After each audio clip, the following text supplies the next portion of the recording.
And so please describe to me what the aesthetic look is exactly. More like this guy here. Yeah. So we'll go ahead and bring Oh wow, you really have to come in here? like this guy here. Is this really happening? He met the other guy behind you, bro. Like I don't know what you're talking about. I'm right into that bad boy. You can stay right there, behind the camera, behind the camera. No, see now you got me jealous now. That's okay. That's not no, fair. but you're more in the category like Luther Arnold. Okay? My man. Yeah. Arnold Ferrigno. Huh? Okay. Aesthetic.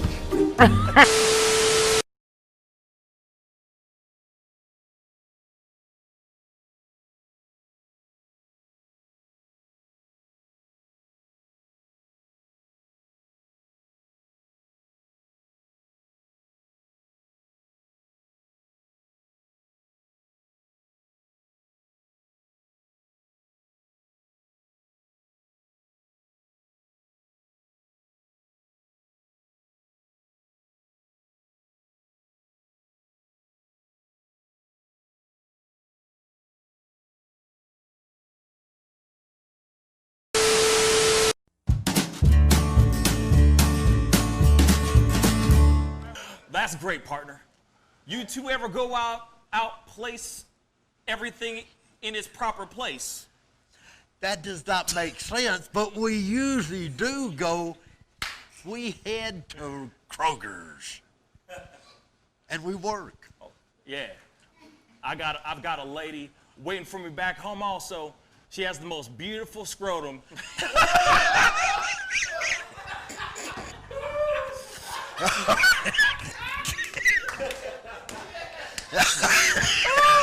Oh, God. And when she sings, she sounds just like a puppy dog.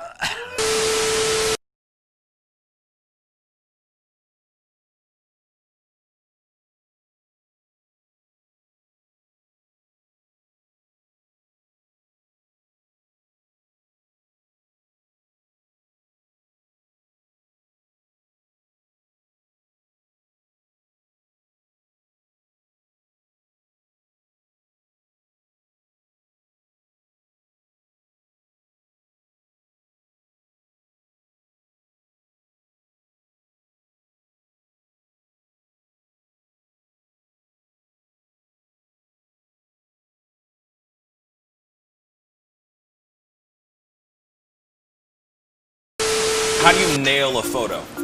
Just gotta get in the mode. You gotta talk with your eyes.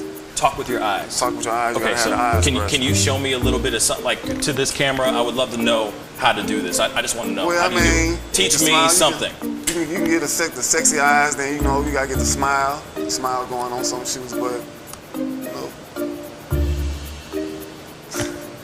Wait, hold up. You got. I gotta when it's try time, this with you. when it's Hold time on. to laugh, I gotta try this you gotta with think you. of something funny and start laughing. Do it again. Do it again. How do you do it? Teach me. Sexy eyes. The sexy eye. This is sexy eyes right here. Smizing? Smile. So you're smizing. Smile. Okay. And then you gotta get the. No, I look like I need to take a poop or something.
wish words were like little toy guns. No sting, no hurt, no one, just a bang, bang. Right? Is that it? Yeah, it's something like that. Just a bang, Toy bang, guns. rolling off your tongue. Toy guns. It's no smoke, no Bang, bang. bullets. Water guns. All right.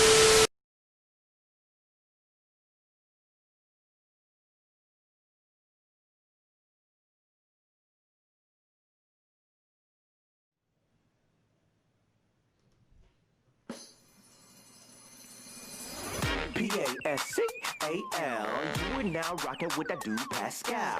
We be going wild, Haitian in the building, so original. Got the haters catching feelings. Get your hands up to the ceiling and keep them held high. Cause St. Louis isn't ready. Forget about it, goodbye. Hold up, we just saying hi. Five somebody rise up. Weekdays, catch us live. Somebody, let's go. Good morning, everybody, and welcome to the Pascal Show. Yes. Woo! I hope you guys are having a wonderful Wednesday. It is Wednesday, y'all. Wednesday morning. Wake your ass up. You know what I mean? It is time to talk about all the crazy stuff that's going on. We got some things, you know, if you're not looking at our title for today, there's a hell of a lot of different things that are going on today, which I'm really happy about because none of them have to do anything with race. It's wonderful. I'm really happy about that. I'm going to be just completely straight funky. Just a little bit of a change of pace today. Just a tiny bit. But anyway, I hope you guys had a wonderful night and a wonderful morning so far. Mine has been very active. So I'm here now, happy that I'm here doing what I'm doing. And you know what? Like I always say, it is a blessing to be on top of this earth another day. Can I get an amen, fellas? Amen. We got Jackie Bucket, Tommy Boy in the house. What's good, my brothers? How's it going? How's it going, man? Yeah, I woke up at 2:30 last night when the dog wanted to go outside. And, usually I'm, obviously groggy, just rolling out of bed in the middle of the night to let the dog out. But I took a couple minutes, stood outside, looked up. The sky was clear. I was able to see a whole bunch of stars. And I just figured that today would be a good day, and I got a really early morning jump on it. So That's good. Yeah. That's good. How early was that? How early? That was at 2:30 this morning. 2:30 this morning. Damn. Okay. Yeah. So you've been up, straight up, No, up. no. I went back to bed. Okay. I said about this would be a good day. I'm gonna go get some more sleep. Hey man, sometimes we need those kind of days. You know what I'm saying? Where we just get time to just turn our brains off, chill out, not do a damn thing. Not a damn thing. Anyway, there's been some crazy things. Just really quick, I just want to recap on a few things that we talked about last night. There was one thing that we did not talk about last night, which we'll chunk into our conversation here a little bit in our political conversation, because we still got a whole lot of things to talk about politically. But Aunt Jemima is canceled, y'all. They're canceling Aunt Jemima. That's one of the things that we talked about last night. Random, I was on streaming with the peoples, with the fam, and all of a sudden, I look over on Twitter and it says Aunt Jemima is over, and I'm like, get out of here! You lying like a mug. And lo and behold, yup, Aunt Jemima officially canceled. Huh. Such a shame, man. Stuff is tasty as hell. You guys are just now hearing about this too, right? Mm-hmm. Yeah, that's there's going to be a lot of brands that were out there that started that didn't have any good intentions in the beginning, that have just become iconic, and they had a whole bunch of money to spend on advertisements, and they became a household brand.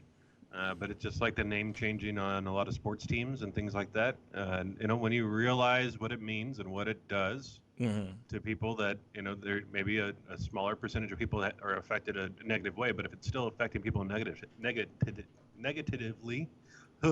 waking up negatively. Was that what you're trying to say? Negatively, if it affects them bad, real bad. That they, it should, be looked at. And I appreciate them looking at it and making that change. Man.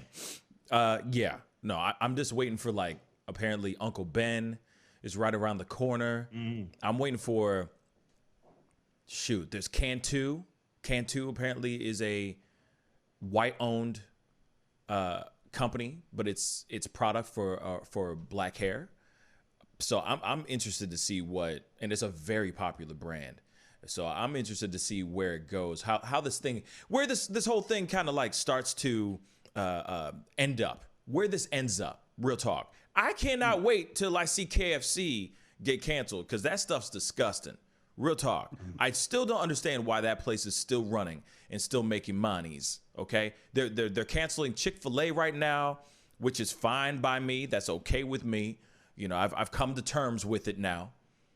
But KFC's got to go. I mean, it's got to go. Really, it's got to go. I'll just say that. KFC's got to go. That stuff's disgusting. Tom. Yeah, I think it's long overdue.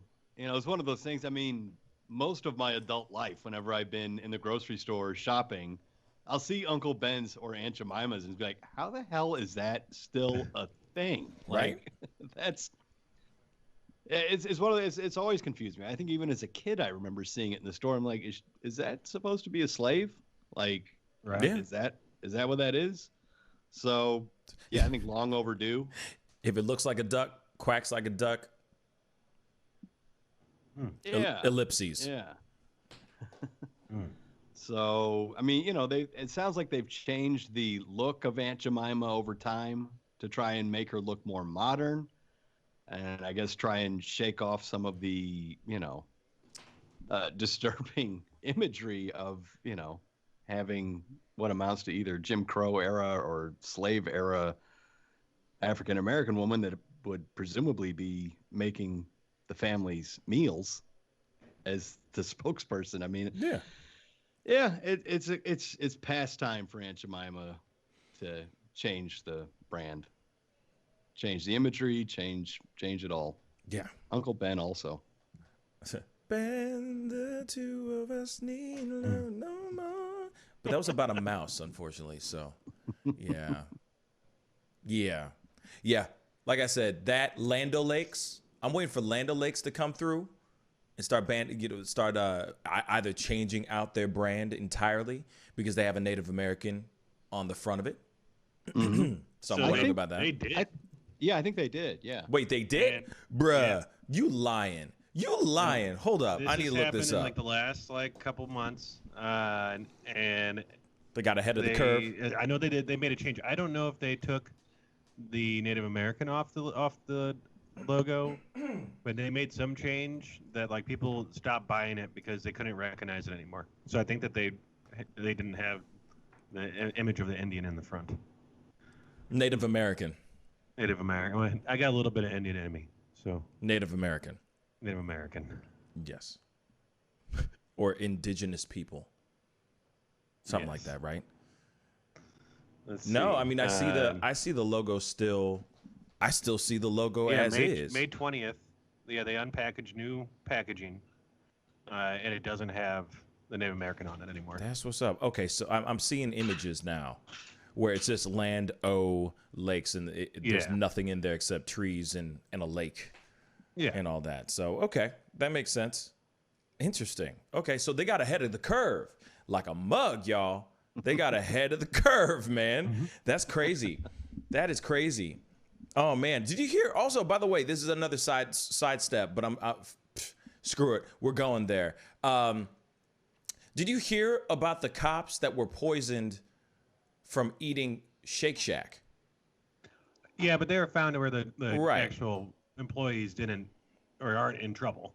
Right. No. I don't know how they can prove it or not. They got cameras or something? Right. They tweeted this whole thing trying to make it seem like these kids were trying to poison these cops with Shake Shack. I mean, Tommy Lauren, however you pronounce her name, even went to her own Twitter and was just pushing that like crazy, saying, "Oh, see what they're doing to our men, to our boys in blue," that whole thing. And man, honestly, They found out that the reason why they were getting sick was because whatever they were using to clean the actual shake machine was like some residue or leftover of that chemical ended up in the cup, in those cups. So when they drank out of those cups, hell yeah, you get sick. Hell yeah, you're going to get sick, right? So it was an honest mistake. It was human error, but they really, I mean, the whole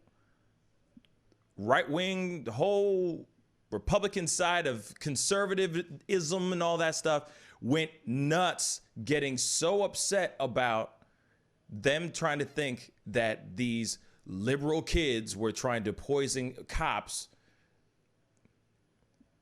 The fact that they had the proof, the proof out there saying that these kids did not try to poison these cops, and still, Tomi Lahren was still pushing it on her Twitter, her Instagram, whatever social media that she was on, is ridiculous.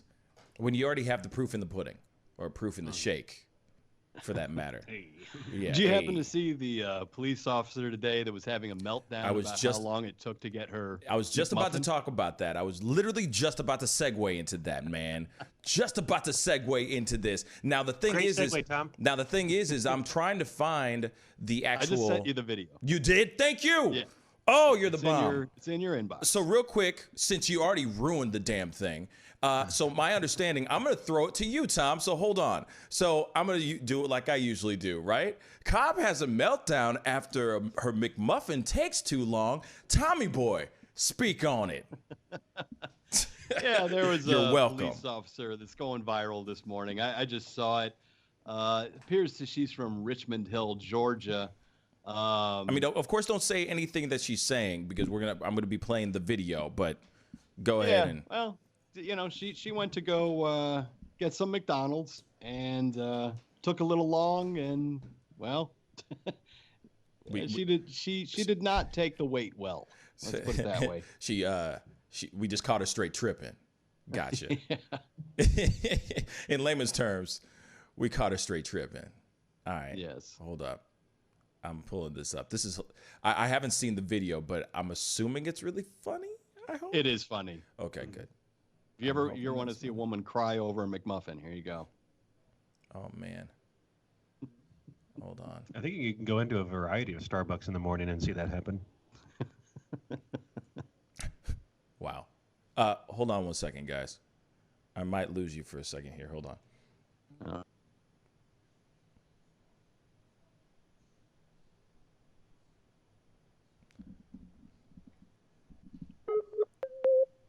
Did I get you guys? Are you guys back? Okay, cool.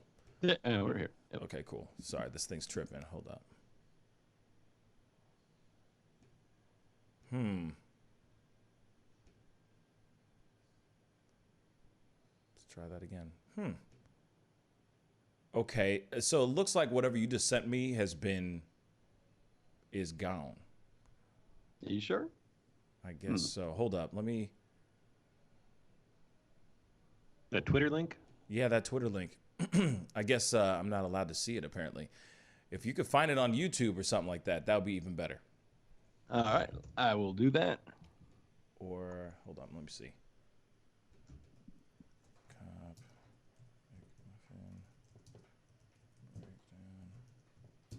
Let's see if I can find it real fast.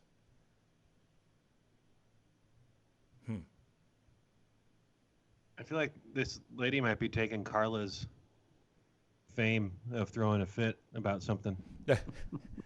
Well, I mean, Carla Higgins' version, she's just very matter of fact about everything. It seems like she's literally about to bust out crying. Two completely different things.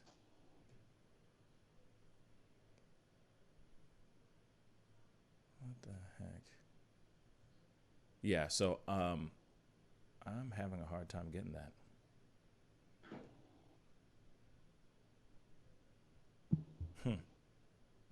Anyway, so if you find it, let me know. But I think it's just weird that she, excuse me,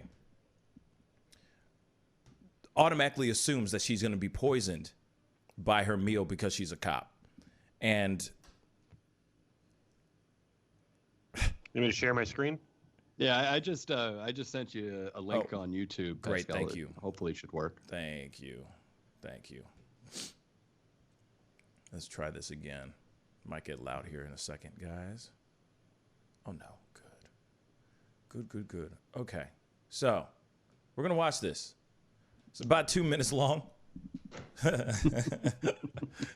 hope this is good. I hope it's not like... Well, we'll see. Anyway, roll that beautiful beam footage. Come to the McDonald's at Love's on the Ford Avenue exit, and I waited in line to get my food. I had already done my mobile order so that, you know, people don't pay for my stuff because I just always like to pay for it myself. But I'm on my way home from work. When I pull up to the window, they hand me my receipt, so I go to the second window to get my food, and I'm waiting, and I'm waiting, and I'm waiting. And so the girl comes to the window and asks me what my order was. I repeat my order and my coffee order, and they asked me to pull up because my food's not ready. It's an English muffin meal with a hash brown and coffee. And I mean, I hadn't eaten since probably about, I mean, I've been up for a very long time, but I haven't eaten in a while, so I was kind of hungry. And I'm still waiting, and I'm still waiting. And they asked me to pull up. So I pull up forward, and a girl comes out with my coffee, and just the coffee. And she hands it to me, and I have my window down. And that's all she hands me is the coffee. So I told her, I said, don't bother with the food because right now I'm too nervous to take it. Really? It doesn't matter how many hours I've been up. It doesn't matter Oh, my God. what I've done for anyone. I'm sorry. What? Right now I'm too nervous to take a meal from McDonald's because I can't see it being made. Oh, my God. I don't know what's going on with people nowadays, but please, just give us a break. Please just give us a break. I don't know how much more I can take. Oh, my God. I've been in this for 15 years, and I've never, ever had such anxiety about waiting for McDonald's drive-thru food. So just have a heart, and if you see an officer, just tell them thank you. Because I don't hear thank you enough anymore. What? Okay. I'm sorry. I don't mean to laugh. I can understand her being very, very nervous. I get that part because, of course, this is probably yesterday that she taped this, or the day before. Heard about the whole thing about these Shake Shack guys getting sick. So I can understand her being paranoid, but that's a little bit too much. I mean, even the way she said it, it sounded like this was like a scene from Law and Order SVU. Like it just seemed like, and then he came over, and then he gave me a coffee, and it's like, I'm sorry, I don't mean to be such a jerk. I'm not trying to be a jerk, but because I can't relate. I most definitely can't relate. I'm not a cop, nor am I. I'm sorry. I'm not a cop, nor would I get poisoned by McDonald's, nor would I ever think I was intentionally, premeditatedly getting poisoned in my Egg McMuffin from McDonald's. I just don't, me personally, I don't think that. I'm just, more of anything, I'm just sitting there going, I'd be more angry that I didn't get my damn meal. Homegirl came up to me with my coffee. See, I feel like that was just hunger. She was getting hangry. She needed a Snickers. She really just needed a Snickers. She would have been fine. You know what I'm saying? That was the best Oscar performance I've ever seen. That's an audition tape for Law and Order. Literally, that's an audition tape for Law and Order, man. Real talk. That was crazy. Wow. I can tell you one thing, that this defund the police should be refund, in different areas, and they definitely need to get her some counseling. Mm. She is going through some anxiety, some trauma from everything that's going on there from that side of the view. If they think that they're going to be killed or attacked whenever they go out, and then if they go out and get food and they think they're going to be poisoned, I mean, I would quit my job if that's what I woke up to every morning thinking it was going to happen. But if you do realize you're still going to a fast food joint, so your like likelihood of something happening to your food isn't probably that much different than mine. The kids that work in there, if they're going to mess with your food, they're going to mess with your food. Everybody's food. And you know, you know, not all fast food workers are bad. You know, just a few of them. Yeah, there's only a few bad apples. There's only a few bad apples in the fast food industry. There's only a few bad apples. Yeah. There's only a few. Yeah, I mean, I guess the way she feels with McDonald's employees, the fear that she feels and the paranoia, maybe that's a little similar to the way people that live in cities feel when they see cops. Maybe now she's finally starting to understand what it's like to think people are out to get you all the time. Yeah, the way, even at the end when she starts saying, tell everybody, tell the cops that you really appreciate them. I feel like she was going to be like, tell my mom I love her. You know what I'm saying? Like she was about to sip into this coffee because she's so desperate for some sort of caffeine, some sort of satiation to satiate that hunger that she's got. That Oscar performance is dedicated to all the men and women that dedicated their lives to the, I don't know. What's her name? What the hell? That's a good question. Hold on. Let me see. It's not Karen, is it? Well, No. that's what they're calling her now, is Officer Karen. Officer Karen McMuffin. She's going by Officer Karen McMuffin nowadays. Let me see. Maybe her name is in here. It just says a police officer. Okay. Like that anxiety was incredible, man. Yeah. But see, that's the thing. Like, you know, I can't, like I said, a part of me laughs because it's hilarious. I'm going to keep it straight funky. It's hilarious, yo. That's hilarious. But then at the same time, if I were in her shoes, I still wouldn't even be that crazy. I wouldn't feel like that, though. Real talk.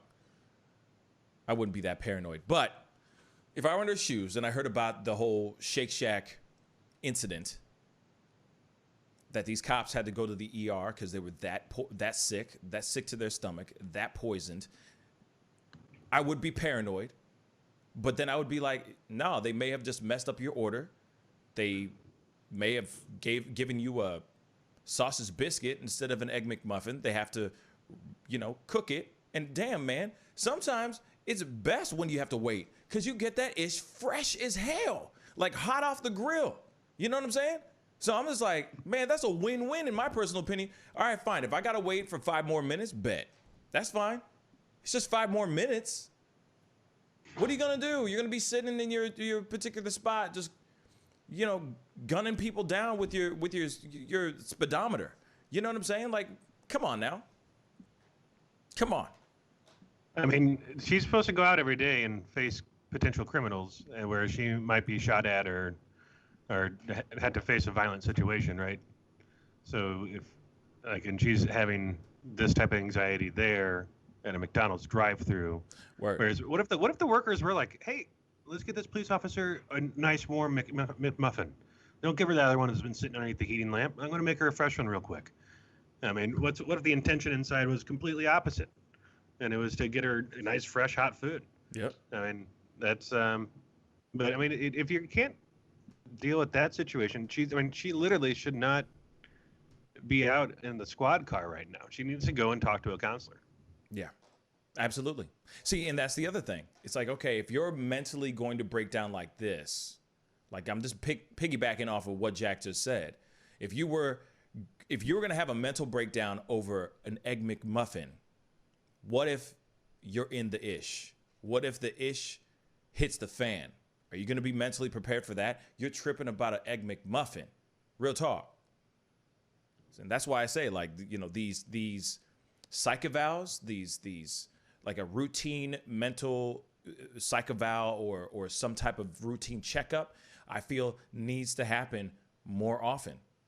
It should be part of their entire regimen. Doesn't matter. Because stuff like that shouldn't be happening at all. tripping over that. That's crazy, you know? I mean, for me, it's just to hear her talk about how afraid she is of the general public and how afraid she is that she's going to be poisoned in McDonald's. It just, I mean, every day it seems like we find a new video of cops harassing just a random black person walking down the street. Like, maybe she's starting to get that fear now of, that a lot of black people feel when they go out and see cops. She's starting to feel that now too. It's like, oh, people are just waiting to screw with me all the time. Yeah. Like, yeah, well, welcome to the show. Right. It's like the New York union head saying, you guys need to respect us. You need to, where's our respect? And it's like, I think respect is earned. Yeah. Not just granted because you have a gun. And well, a badge. most people do get respect if they are brandishing a gun out of fear. Yeah. Crazy, man. Just crazy. Just crazy. Anyway, that's just something else that I thought that was very, very interesting and very strange. Over a McMuffin. Full on mental breakdown. Nervous breakdown over a McMuffin. I'm sorry. That is something interesting. Queen Empress said, I work in the ER. All kinds of crazy things said to me. I had a 70-year-old lady try to attack me saying I look like the woman her husband cheated with 50 years ago. Shoot. See what I'm saying? Like, but you can do, I understand that, like what you had to deal with, but did you break? Did you suddenly break down emotionally because a woman thought you looked like somebody that her husband cheated on 50 years ago? You see what I'm saying? Like, obviously you have a certain level of mental fortitude and a mental toughness that you can handle stuff like this. Waiting for a McMuffin and homegirl just loses her mind? Wow. Mr. T12, D.L. Hughley quote, white woman's tears have caused a lot of death. Yes, they have. Hard facts.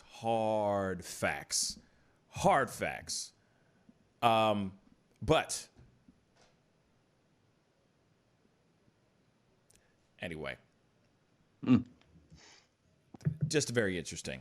Just very, very interesting. We're going to move on to this next topic. It's part of our top story. It's part of our top news titles. Now, there's been a lot of states that have been talking about shutting down their states again because some of these states are having the highest, they have peaked in cases, in COVID cases. So, man, do you guys hear about this? This is nuts. COVID cases have peaked in various states all over the country. Now these states are talking about shutting the F down.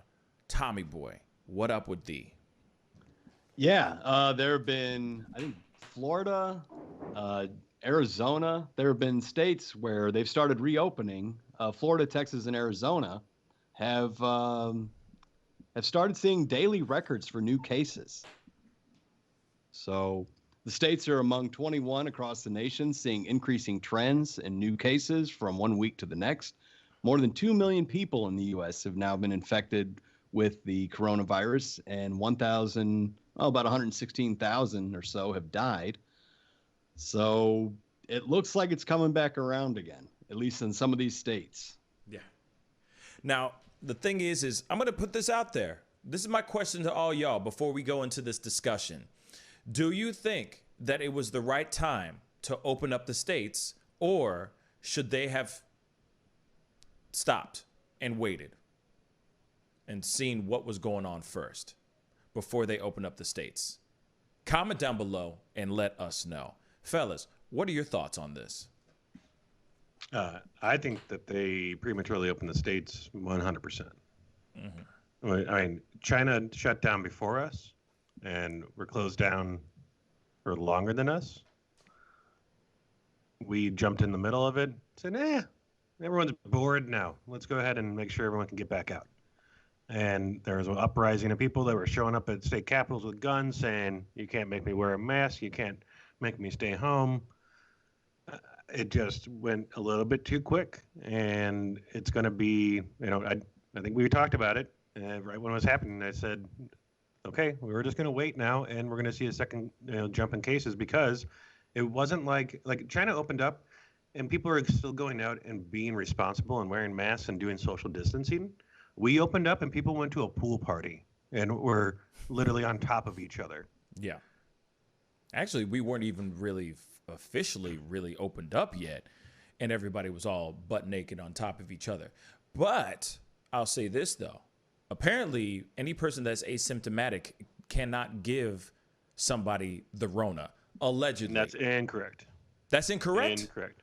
Oh. Yeah, the CDC came out and the WHO said that like a couple weeks or a week and a half ago. Yes. And everyone went down their throat about it because they were just saying in the sampling of like 53 people that they did, they said that the asymptomatic ones weren't being able to transfer as easily. But they even said in the thing, said this is not 100% because of how small of a test group this is.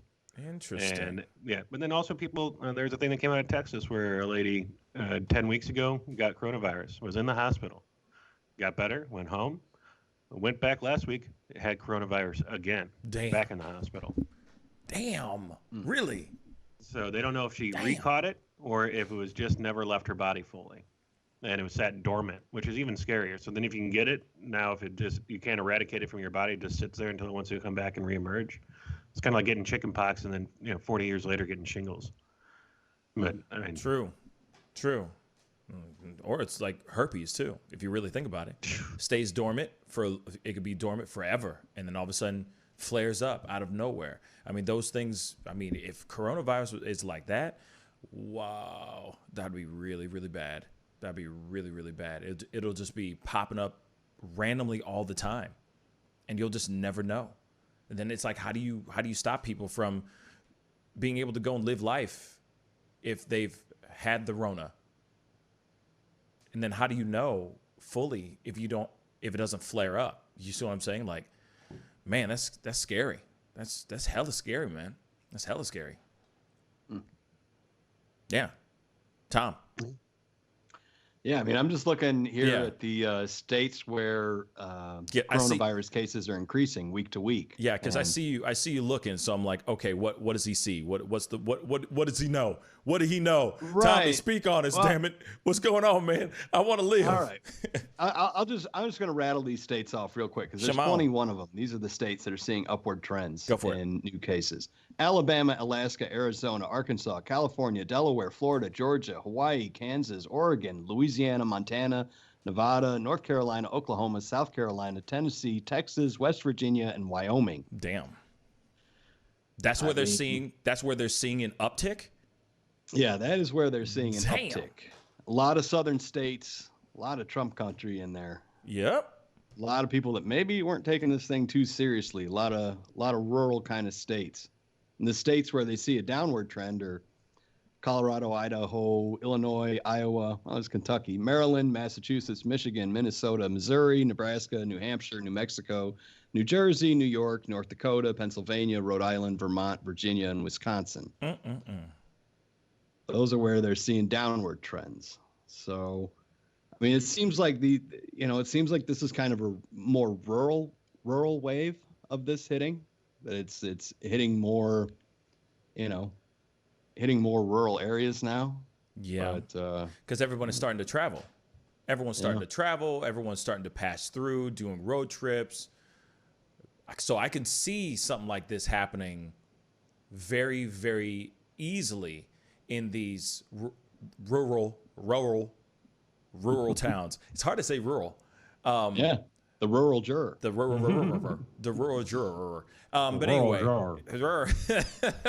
but it makes you wonder if it goes out, is it going to go back in? So if it goes out of the major cities, metropolitan areas, goes out to the rural areas, from the rural areas, will it go back into the cities? You see what I'm saying? So then there's another wave, and will it just keep going in and out and in and out? You know what I mean? Like a mama's squeeze box, as that song goes. So Yes. I'm just curious. Why do I even know that song? But anyway, Good song. But you see what I'm saying? Like when you got those kind of them throwing it back and forth like that, you wonder is it ever going to stop? Or are we just going to keep passing it back and forth? Something to think about. We do have some comments. I'm going to read some of these. Tony Vaughn on Facebook said, no. I honestly think we could have waited a little longer before opening up, and we would have waited. A lot of problems the world is going through could have been postponed or avoided. Let's see. Oh, wait. Sorry. I had one, and now people started commenting, so it went up. You know what I'm saying? Where is it? Tane. I'm just going to say Tane. What up, Tane on Twitch? Thank you so much for commenting. They said, to be honest, they should have never opened. At least if they wanted to keep their residents safe. Although you say peaked, but it's still under 10% infected. So it's still just at the beginning. T-Money. What's up, T-Money? Our state is reported at 80,000 positive cases in Florida, my state, and counting. Wow. 80,000 positive cases in Florida? It's interesting in Florida is and that counting? One of the old data managers started her own website to track COVID infections and deaths, and to compete with the actual state's website that she says does not fully include all the numbers. Yeah, because they And be so lying. She has infection amounts up by a couple thousand over theirs, and deaths are up almost 1,000 compared to their state data. Yeah, because they be lying. They be lying. Why you always lying? They lying out here, man. They don't want to tell us all the real truths and the full numbers. So of course they're gonna lie through their teeth, with all this stuff. When was the last time you said that phrase, lie through their teeth? Anyway, there's a lot of people that are still commenting. Out of 80,000, half of those cases came through South Florida because of travelers being allowed to come into the ports. And that's actually, you know what? That's a very good point. A lot of people, as soon as they said, okay, the beaches are open, everyone just flocked to the beaches. Everyone just went nuts. And I get it. Don't get me wrong. We all want to be out out on the beach, and it's summertime, and we want to show off not really our swimmer bods anymore. It's more like our quarantine bods. But at the same time, we still want to go out and kick it and have a great time. But no one's practicing social distancing, even when they say to practice social distancing. We're all up on each other because we're human beings. We like human interaction. We like physical affection. We like to be around around people. We are social beings. But they're not. If you're going to sit there and say, hey, open up the beaches, there's no way you can regulate a family of 6 and another family of 4 that are next to each other, and they happen to know each other, or they happen to get along while they're at the beach. You don't think they're going to integrate? You don't think that they're going to shake hands and talk and hand each other drinks and jump in the ocean together? I mean, those things are inevitable. Those things are inevitable. So it's like, do you keep the beaches open and try to practice this social distancing with a militant foot, like planting a militant foot on the ground type of thing? Or you shut down the beaches altogether and just be done with it and just say, hey, this is just going to be one crappy summer. All you lily white asses are not going to be are going to stay lily white year round this year. And that's it.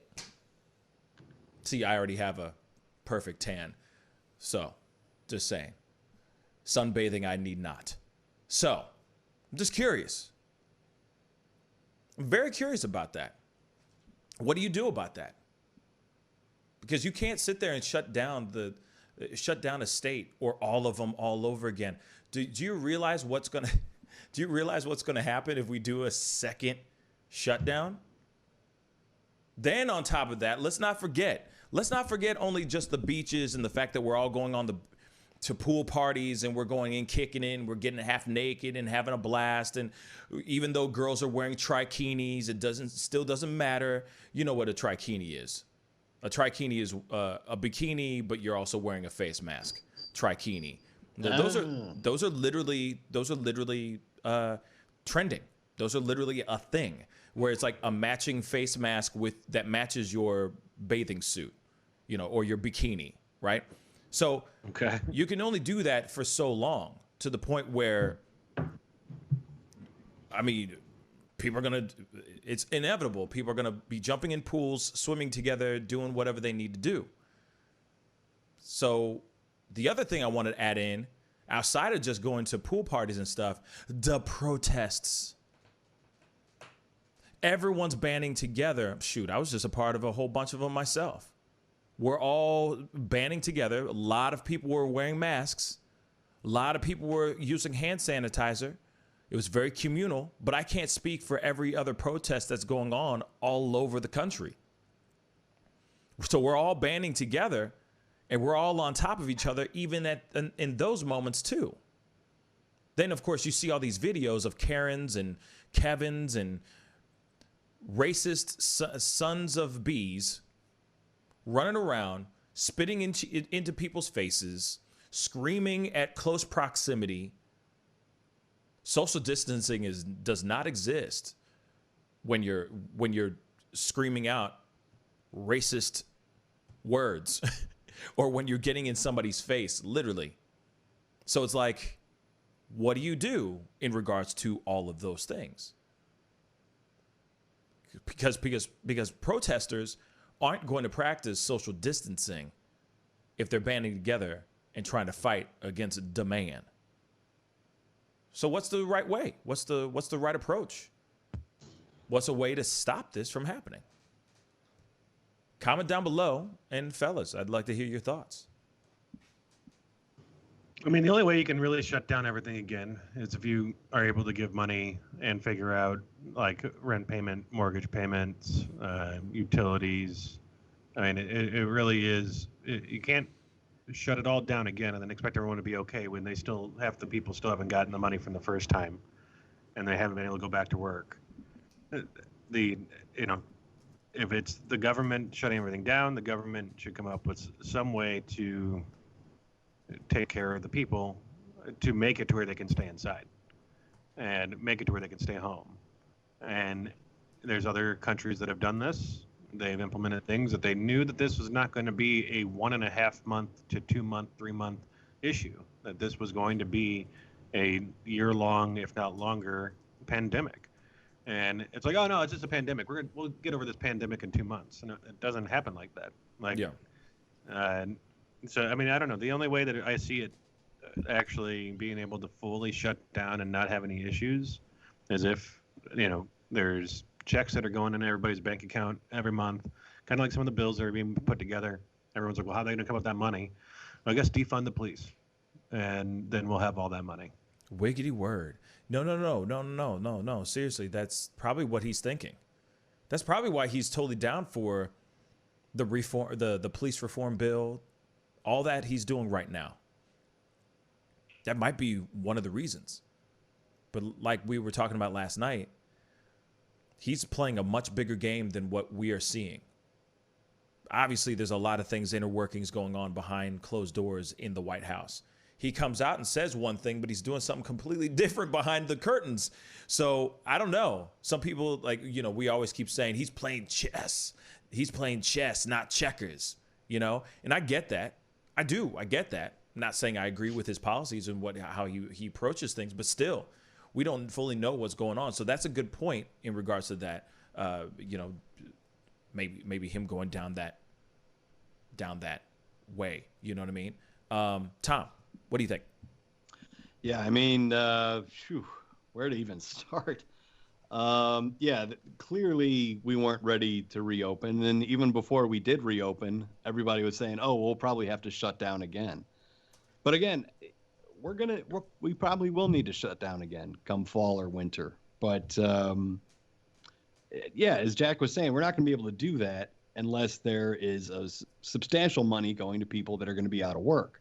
We were talking, was it yesterday or 2 days ago? I mean, 1 out of every 4 households in America is facing the possibility of evictions if they ever list this eviction moratorium.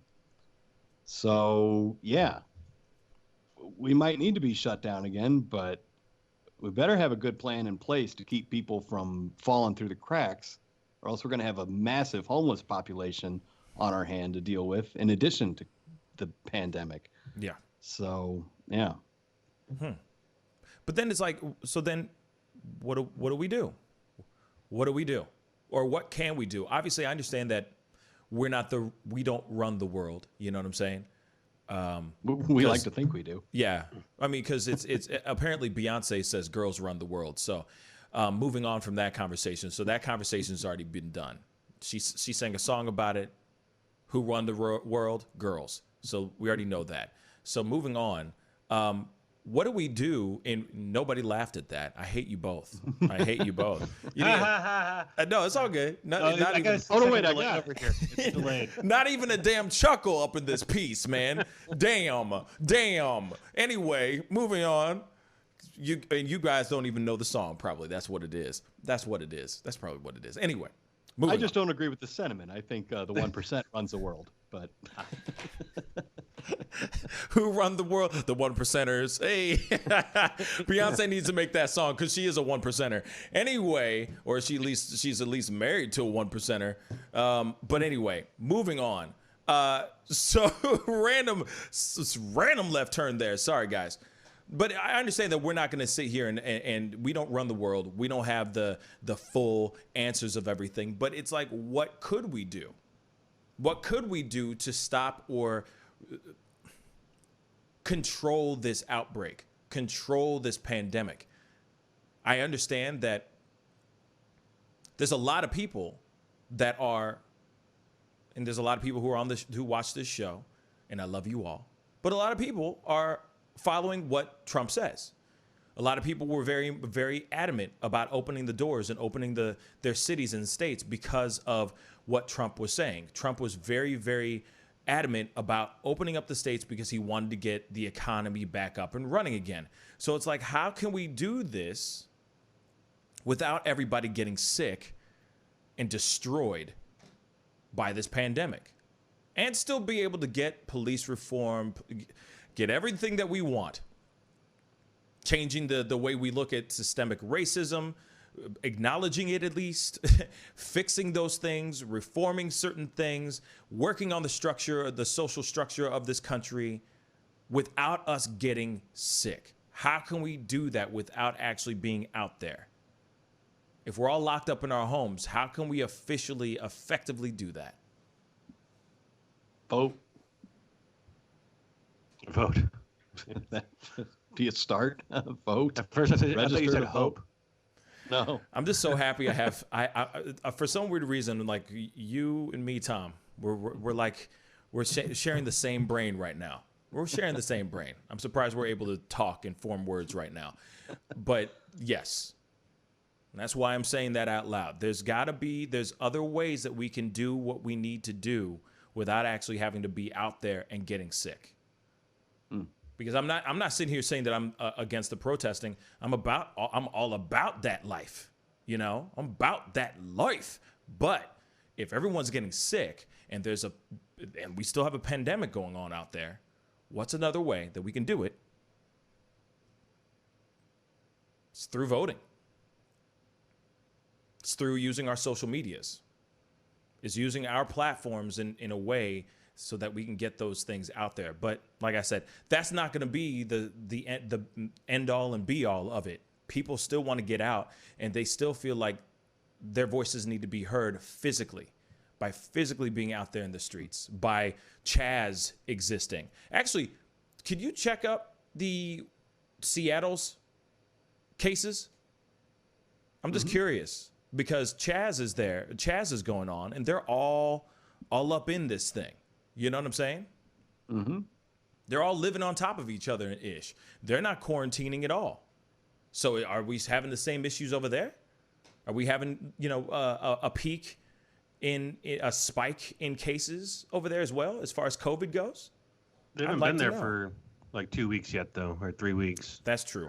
Like most of these things, they're showing that that you might get it, by the time that it actually works its way down your throat and into your lungs, that's when issues start, and that takes a little bit. Otherwise, you're just fighting off a mild cold, like symptoms and things like that. So, Yeah.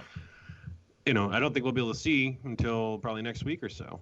And really, the way that they're saying that, like they're checking, and why they're saying that all these states are having a spike in cases is not just because of more testing. They've actually been watching the hospital, like people going to the hospital, how many people are actually being admitted, and that has spiked, so that a lot of these hospitals already are at above 85% of their capacity, and that's the issue. Is again, once that they have to do shutdowns once the hospitals can't take on new people. They may have thought that they're more up for it, but then there's all these radio ads and Spotify ads and people still begging for PPP or whatever it is. It's I threw an extra P in there. PPP.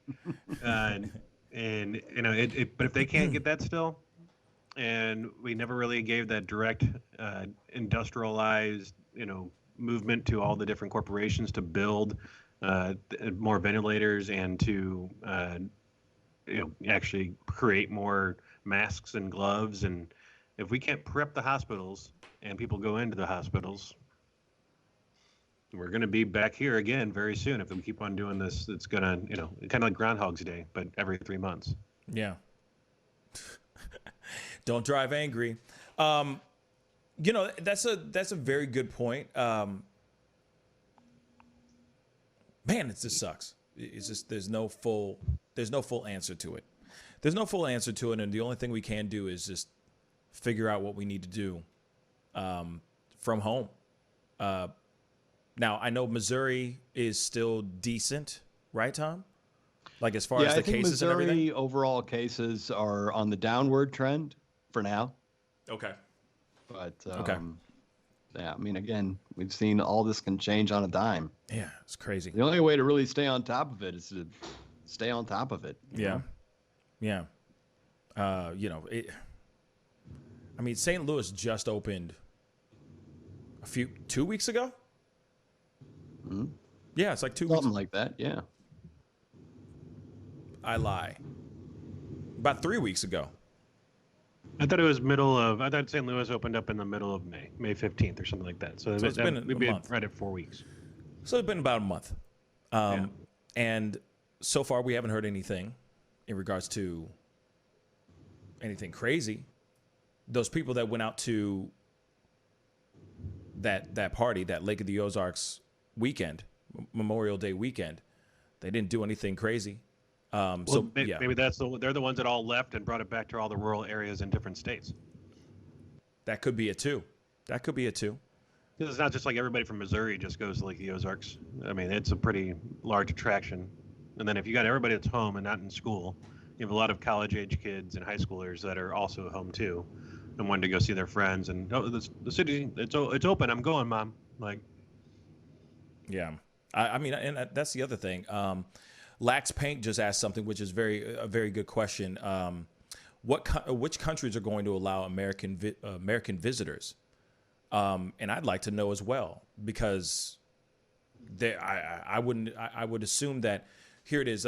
We were looking at traveling over this summer as well, because once you started seeing that the country was going to open up, other countries are starting to open up, so on and so forth.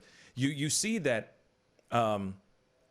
A lot of them require either once you land there, you have to quarantine yourself for 14 days, or once you come back from said country, you have to quarantine yourself for 14 days. So no matter what, even if you were to go out there on a vacation, say you just go to Italy, bad example. Let's just say you go to France, okay? Because obviously Italy was riddled with this, was rocked with this pandemic. But let's just say you go to Spain or France. You only have 2 weeks. How are you going to enjoy Spain or France if you're required to quarantine in your hotel for 2 damn weeks? By the time you're done with the quarantine, you're already back at home, quarantining again. So you can't really even do a vacation outside of the countries. I know that there's a lot of them. Hawaii is the same way. Hawaii, there's a requirement. As soon as you leave, as soon as you land in Hawaii, you have to quarantine yourself for 14 days. Now, I know that this apparently is going to be lifted in July, but who's to say?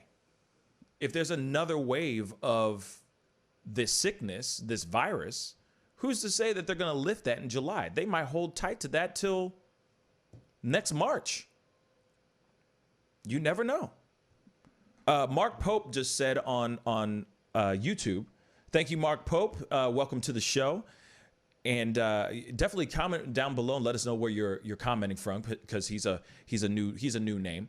Mark Pope on YouTube said this: life is full of risks. Whether you like it or not, Trump is right. The economy has to move, or we are in for the worst depressions we have ever known. And then what? Blame each other? I see that Mark Pope also donated $5 Canadian to the show. Thank you very much. Oh, thank you, Mark And that Pope. above, he says printing money creates huge inflation, and at least in Canada, we are headed for a hard crash. Free is not free. Bang. So, I mean, there is the downside of printing money that's out of nowhere. Never mind, he's from Canada, and he's from Canada. Yeah, I mean, Germany did the same thing after the Second World War.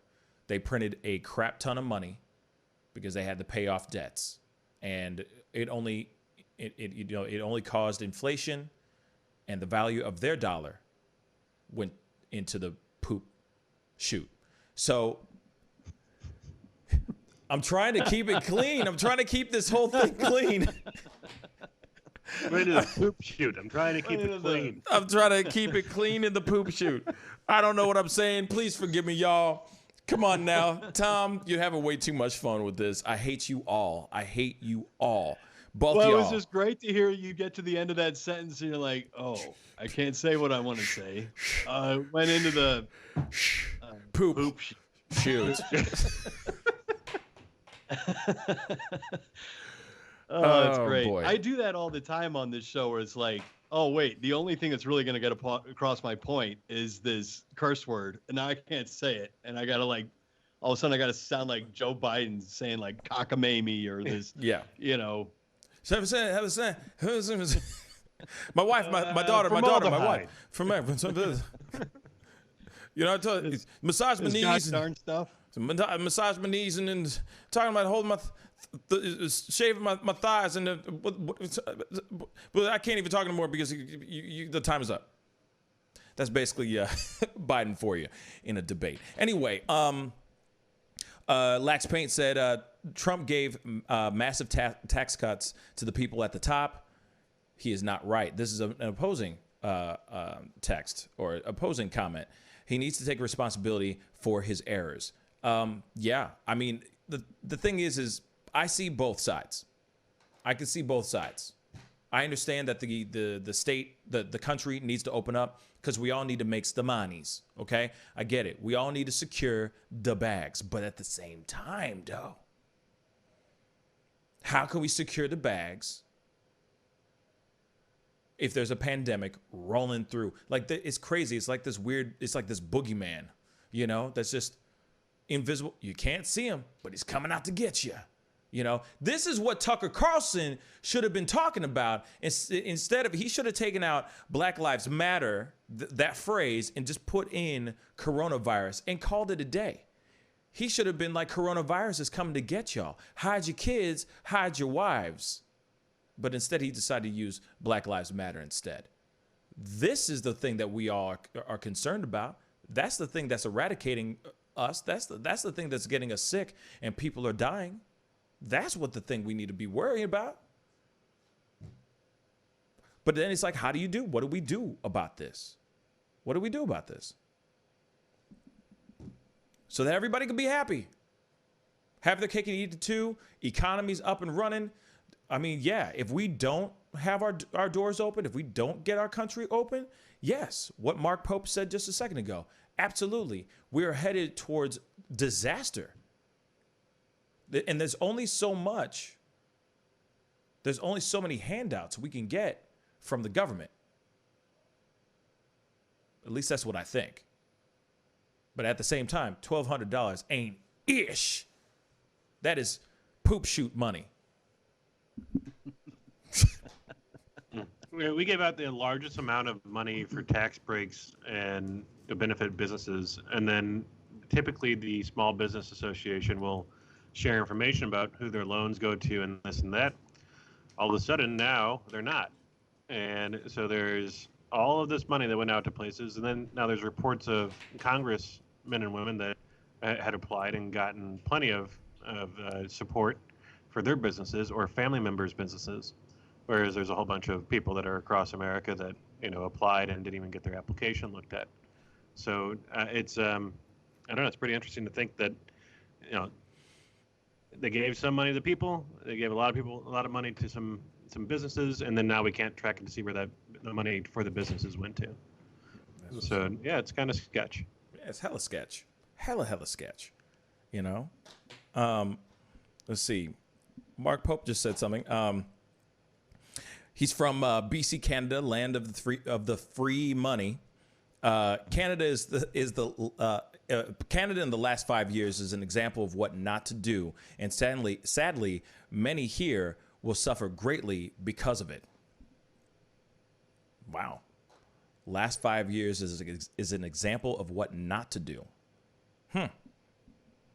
Tanu Vane said, "I'm honestly surprised at the low fatality rate. The Spanish flu, 675,000 Americans in just under a year, when our population was about half of what it is now."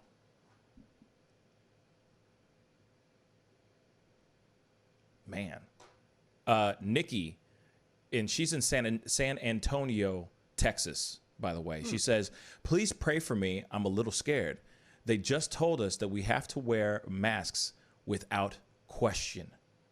Now, Texas is also another state that had a huge spike in their cases, in the COVID cases. So she's in San Antonio, Texas. Nikki, I wish you all nothing but healthy. I wish you all nothing but luck, of course, and stay healthy out there. Wash your damn hands and use that mask like it's going out of style. That's what I would say. I don't want to see anybody getting sick at all. And the fact that there's been an uptick of cases is terrible, terrible news. But I think maybe we did open our doors a little bit too quickly. For sure. So, Nikki, praying for you. Definitely praying for you, Nikki. We love you over here. So anyway, we're going to go into a quick commercial break. When we come back, we're going to be talking about Chris D'Elia and his sexual harassment accusations. Yeah, Chris D'Elia. Yeah, I didn't think Chris D'Elia and sexual allegations would be sexual harassment allegations in the same sentence would ever come, but it's real. So we're going to be talking about that, and we are going to open up our phone lines and get some conversations with you guys, seeing what you think about any of the topics that we've just talked about in this previous hour. We'll be right back. This is The Pascal Show. Bye. Hey, take off Ms. Feinberg, I'd really appreciate it if you would close your legs. Do you find it distracting? Power, respect. The festival is crazy in the streets.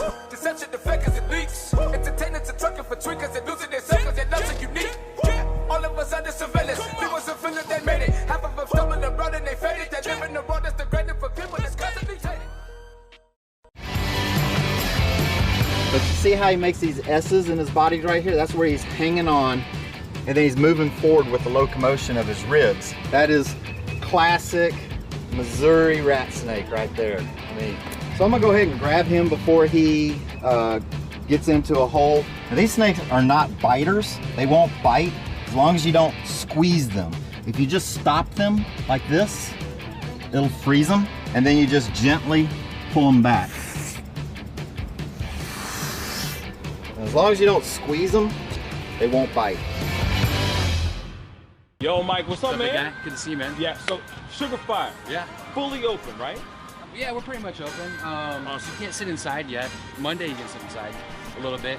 We'll have 25% of the tables inside, and then we're letting it rip outside. So I know that there's a lot of people really concerned about staying safe and all Yeah, of that. no, I So don't what are blame you them. guys doing in regards to that? Well, and we have extra people to clean and rub everything down all the time. Everybody inside's wearing masks. And we have those little stickers on the ground so everyone can stay 6 feet apart. Right on. The tables are all spaced out, inside and outside. Sugar Fire, open in full effect right now. They're staying healthy, they're staying clean.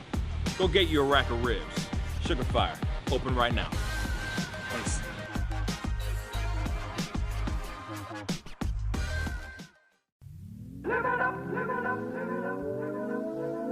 The Fur and Leather Center, providing the highest of fur and leather goods.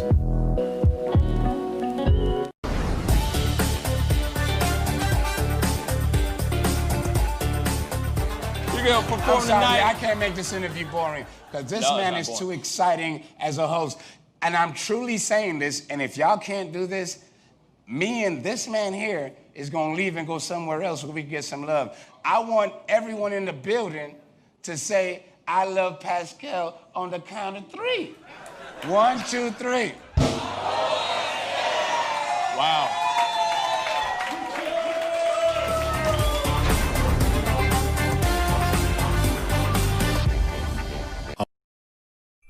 Homeowners and property managers, if you're looking for effective and humane ways to remove wild animals and deal with the damage that they have caused, we have good news for you.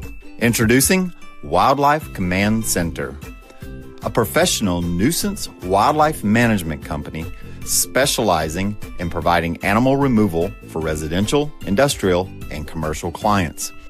We are the only wildlife company that checks 70 different areas on a structure to determine the answers to the following questions. Exactly which animal are we dealing with? How is the animal getting inside the home? What kind of damage is the animal doing to the structure? Once we get the answers to all of these questions, we develop and write up an action plan to resolve the animal issue completely and provide a quote to implement that action plan. We perform a very in-depth 70-point wildlife inspection. From visually inspecting the highest point, the chimney, to physically crawling inside the attic space and looking for animals, chewed wires, fecal matter, chewed structural wood. We inspect everything. Our inspection process covers all of the following 70 points: animal-proof chimney cap, roof ridge vents, roof to soffit junctions, dormer fascia, attic gable vents, gutter lines, fascia trim, garage door, utility penetrations, water, gas, electric, and cable, bathroom vents, attic roof ridge vents, attic electrical, wiring, junctions, boxes, and lighting, concrete decks, additions, wooden crawl spaces, basement plumbing, penetrations, ceiling, floor, and wall. Wildlife Command Center's mission is to deliver the finest quality wildlife removal and pest control service that is safe for the environment. For more information, call us now.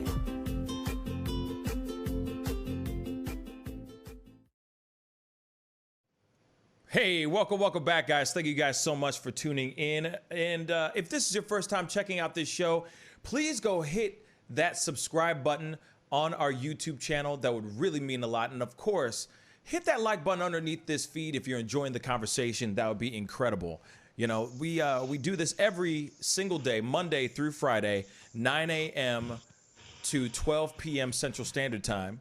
And so, yes, I also do an evening show at 7 p.m. Central Standard Time where I talk about other things. You know, I come on for like about an hour and a half, chop it up with you guys, just talk, hang out, talk about things that are trending, things that we may have missed in the morning show. Because there's a lot of things that as soon as we get the show, as soon as the show is over, as soon as we wrap everything up, there's always something that happens. Something else that happens, like, dang, we missed that today. We're going to have to talk about it this evening. So definitely please go and hit that subscribe button and be sure to check out our show Monday through Friday, 9 a.m. And we also have our 7 p.m. Central Standard Time show. Anyway, thank you guys, all of y'all, for tuning in and being a part of it. And of course, Mark Pope, when we went into a break, he gave us another $5 Canadian cash. You know, he gave us some more Canadian dollars. He says, Pascal and company appreciate the openness and candor. Hope hard to find anymore. Hard to find that anymore. So thank you so much, Mark, and we appreciate you appreciating us. You know, we really do appreciate that. Anyway, we got to go into this conversation about Chris D'Elia because, man, Chris D'Elia is being accused of sexually harassing multiple underage girls. Multiple, not just one, plural, not just singular, plural, y'all. Now, if you don't know who Chris D'Elia is, man, now I got to pull up something so that you guys can see who Chris D'Elia is. Hold on. I just got to pull him up.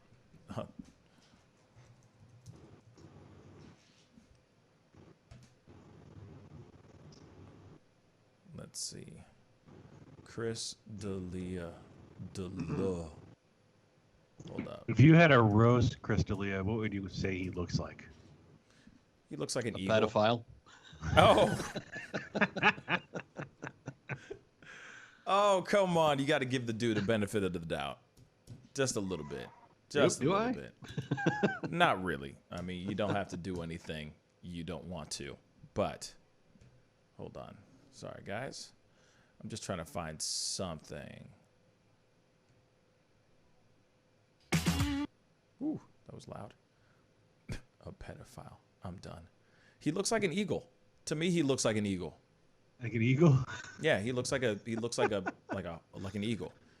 Which is interesting because he's known for hunting bald eagle. Oh, Jesus.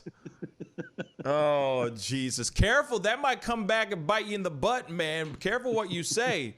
You never know nowadays. All right, here's a little bit of stand-up from Chris D'Elia, just so you can get an idea of who this guy is and what he looks like real quick. This is going to be like 10, 20 seconds real quick, guys. My ex, she loved drama, man. You ever meet those girls that just are addicted to drama? They feed off drama, right? Right? That's it, right? And here's the thing. This is how you know what girl loves drama. The first thing that comes out of her mouth when you meet her is always this. I just want you to know, I'm just like not into all that drama. Watch out for that person. Okay, so, no, we got to watch out for you now, apparently. Now, Chris D'Elia is being accused of sexually harassing underage girls.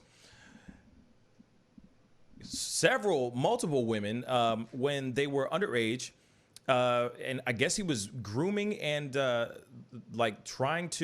he's being accused for grooming and the solicitation of nude photos and meeting up for sex spread.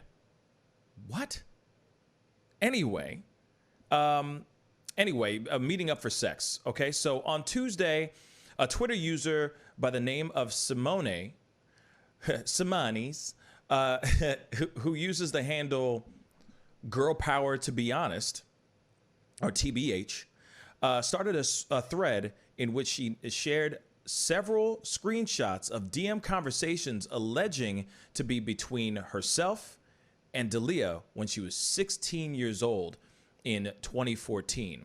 She wrote, "For the longest time, I thought it was embarrassing for me that I was interacting with this older man, but he was the one who DM'd me on Twitter and was the one who was twice my age and was the one that used the power imbalance between us to take advantage.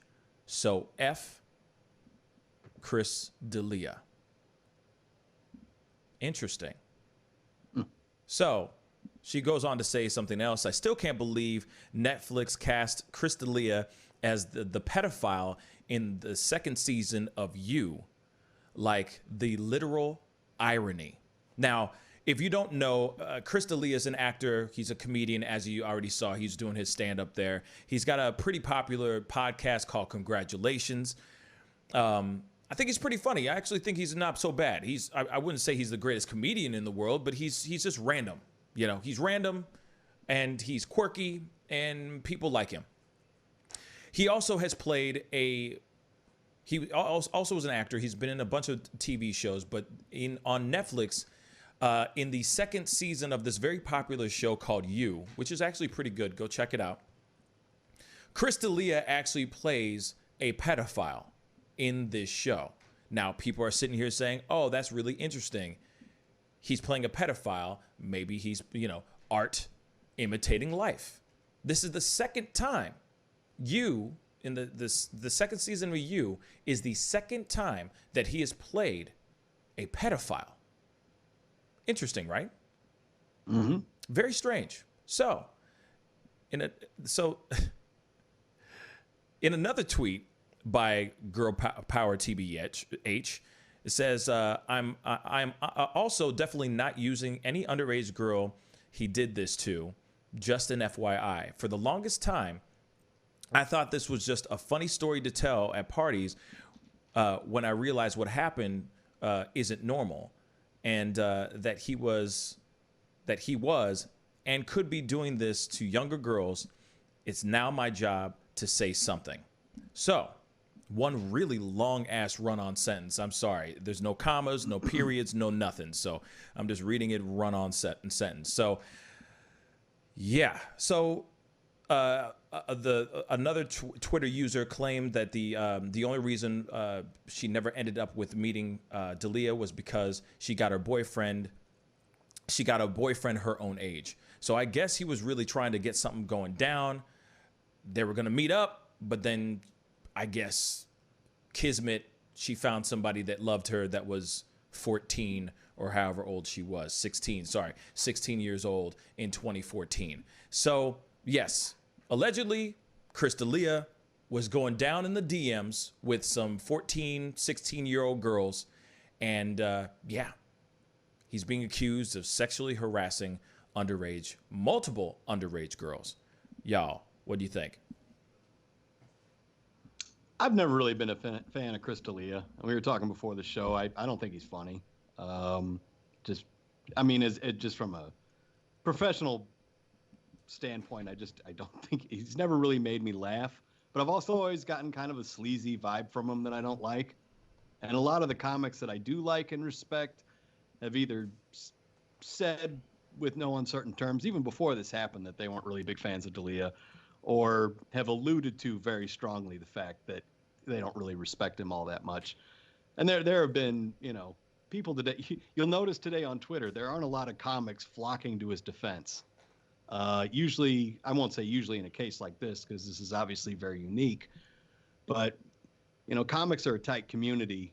Usually somebody will come to somebody's defense, but nobody's coming to Chris D'Elia's defense. You can see where comedian Lane Moore tweeted, who could have known Chris D'Elia was a creep other than anyone who's ever looked at him or heard him say things. Another comic, Amy Miller, wrote, if you cowards had fired Chris D'Elia a long time ago for being bad at the job, stand-up comedy, he wouldn't have had time to creep. But you live to say good set to men taller than you. So I don't think he's very well respected among a lot of comedians. I think a lot of comedians are like, oh, Chris D'Elia finally got caught for being the sleaze he is. But at the same time, here it is. Like, he's being accused of sexually harassing underage girls via DM. Now, any person that doesn't like him or looks at him as competition or doesn't like him just because he's very successful is going to take that ball and run with it. You see what I'm saying? Yeah. So, this is alleged. He hasn't come out and said anything as of yet, at least from what I've seen so far. He hasn't come out and said, I was caught and, I didn't know that they were underage girls. He hasn't responded in any way, shape, or form. So, instantly, I automatically think, well, okay, there's plenty of people that don't like Chris D'Elia's comedy. Plenty. I get that. But what if there was some accusation about Joe Rogan? Let's just use him for example. For a quick example. We know how I feel about Joe Rogan. No, I know, but I'm just saying, let's just use Joe Rogan for a quick example. He is on top of the world in the podcast world. Whether you like his stand-up comedy or not, there are a lot of people out there that would love to see him fall. A lot. He's successful. He's making millions of dollars just talking on a microphone. Not saying that we're not trying to have that happen over here, but still, making millions of dollars. He's making the monies. Okay? And so all of a sudden, say there's some accusations about him. You don't think everybody is going to come out the woodworks and go, yeah, you know, he's always been a jerk. He's always been so alpha. Of course, you look at him. He looks like you know what I mean? He looks like a pedophile. Whatever it might be, whatever he's being accused of, you know? People are going to run with this. People are going to jump on top of it, you know? There was another girl, I'm going to read this tweet really quick. She shared her own experience with D'Elia, where the comic asked her to hang out after she messaged him about performing about a show he was performing in Toronto. And she says this, and this is a story thread. She said, when I was 21, I was an inspiring comedian and a huge Chris D'Elia fan. One day, Chris tweeted about being in Toronto filming something. So I jokingly responded asking if he wanted to hang out. He DM'd me to hang out almost immediately, and I freaked out. But I was young and dumb and just really wanted to meet a role model of mine. So I agreed to meet him in public at a bar. 10 minutes before our meeting time, he switched the location to his hotel bar. I sighed, knowing where this was going, but went anyway. I wanted to meet him. When I arrived at the hotel, I ordered a drink and texted him, telling him I was there. Predictably, he told me to come to his hotel room. I said, no, thank you. I prefer to meet at the bar. He stopped responding. Huh. Now, obviously, she was 21. It's not an underage girl, legally underage girl, but at the same time, obviously, he was trying to get an easy lay. He was trying to get an easy layup. Literally, just boop, just like that, easy. Field's open, you know, whatever. He wanted an easy score. Let's see. Wow. There's some girls that are coming in here and putting in the wow. Wow.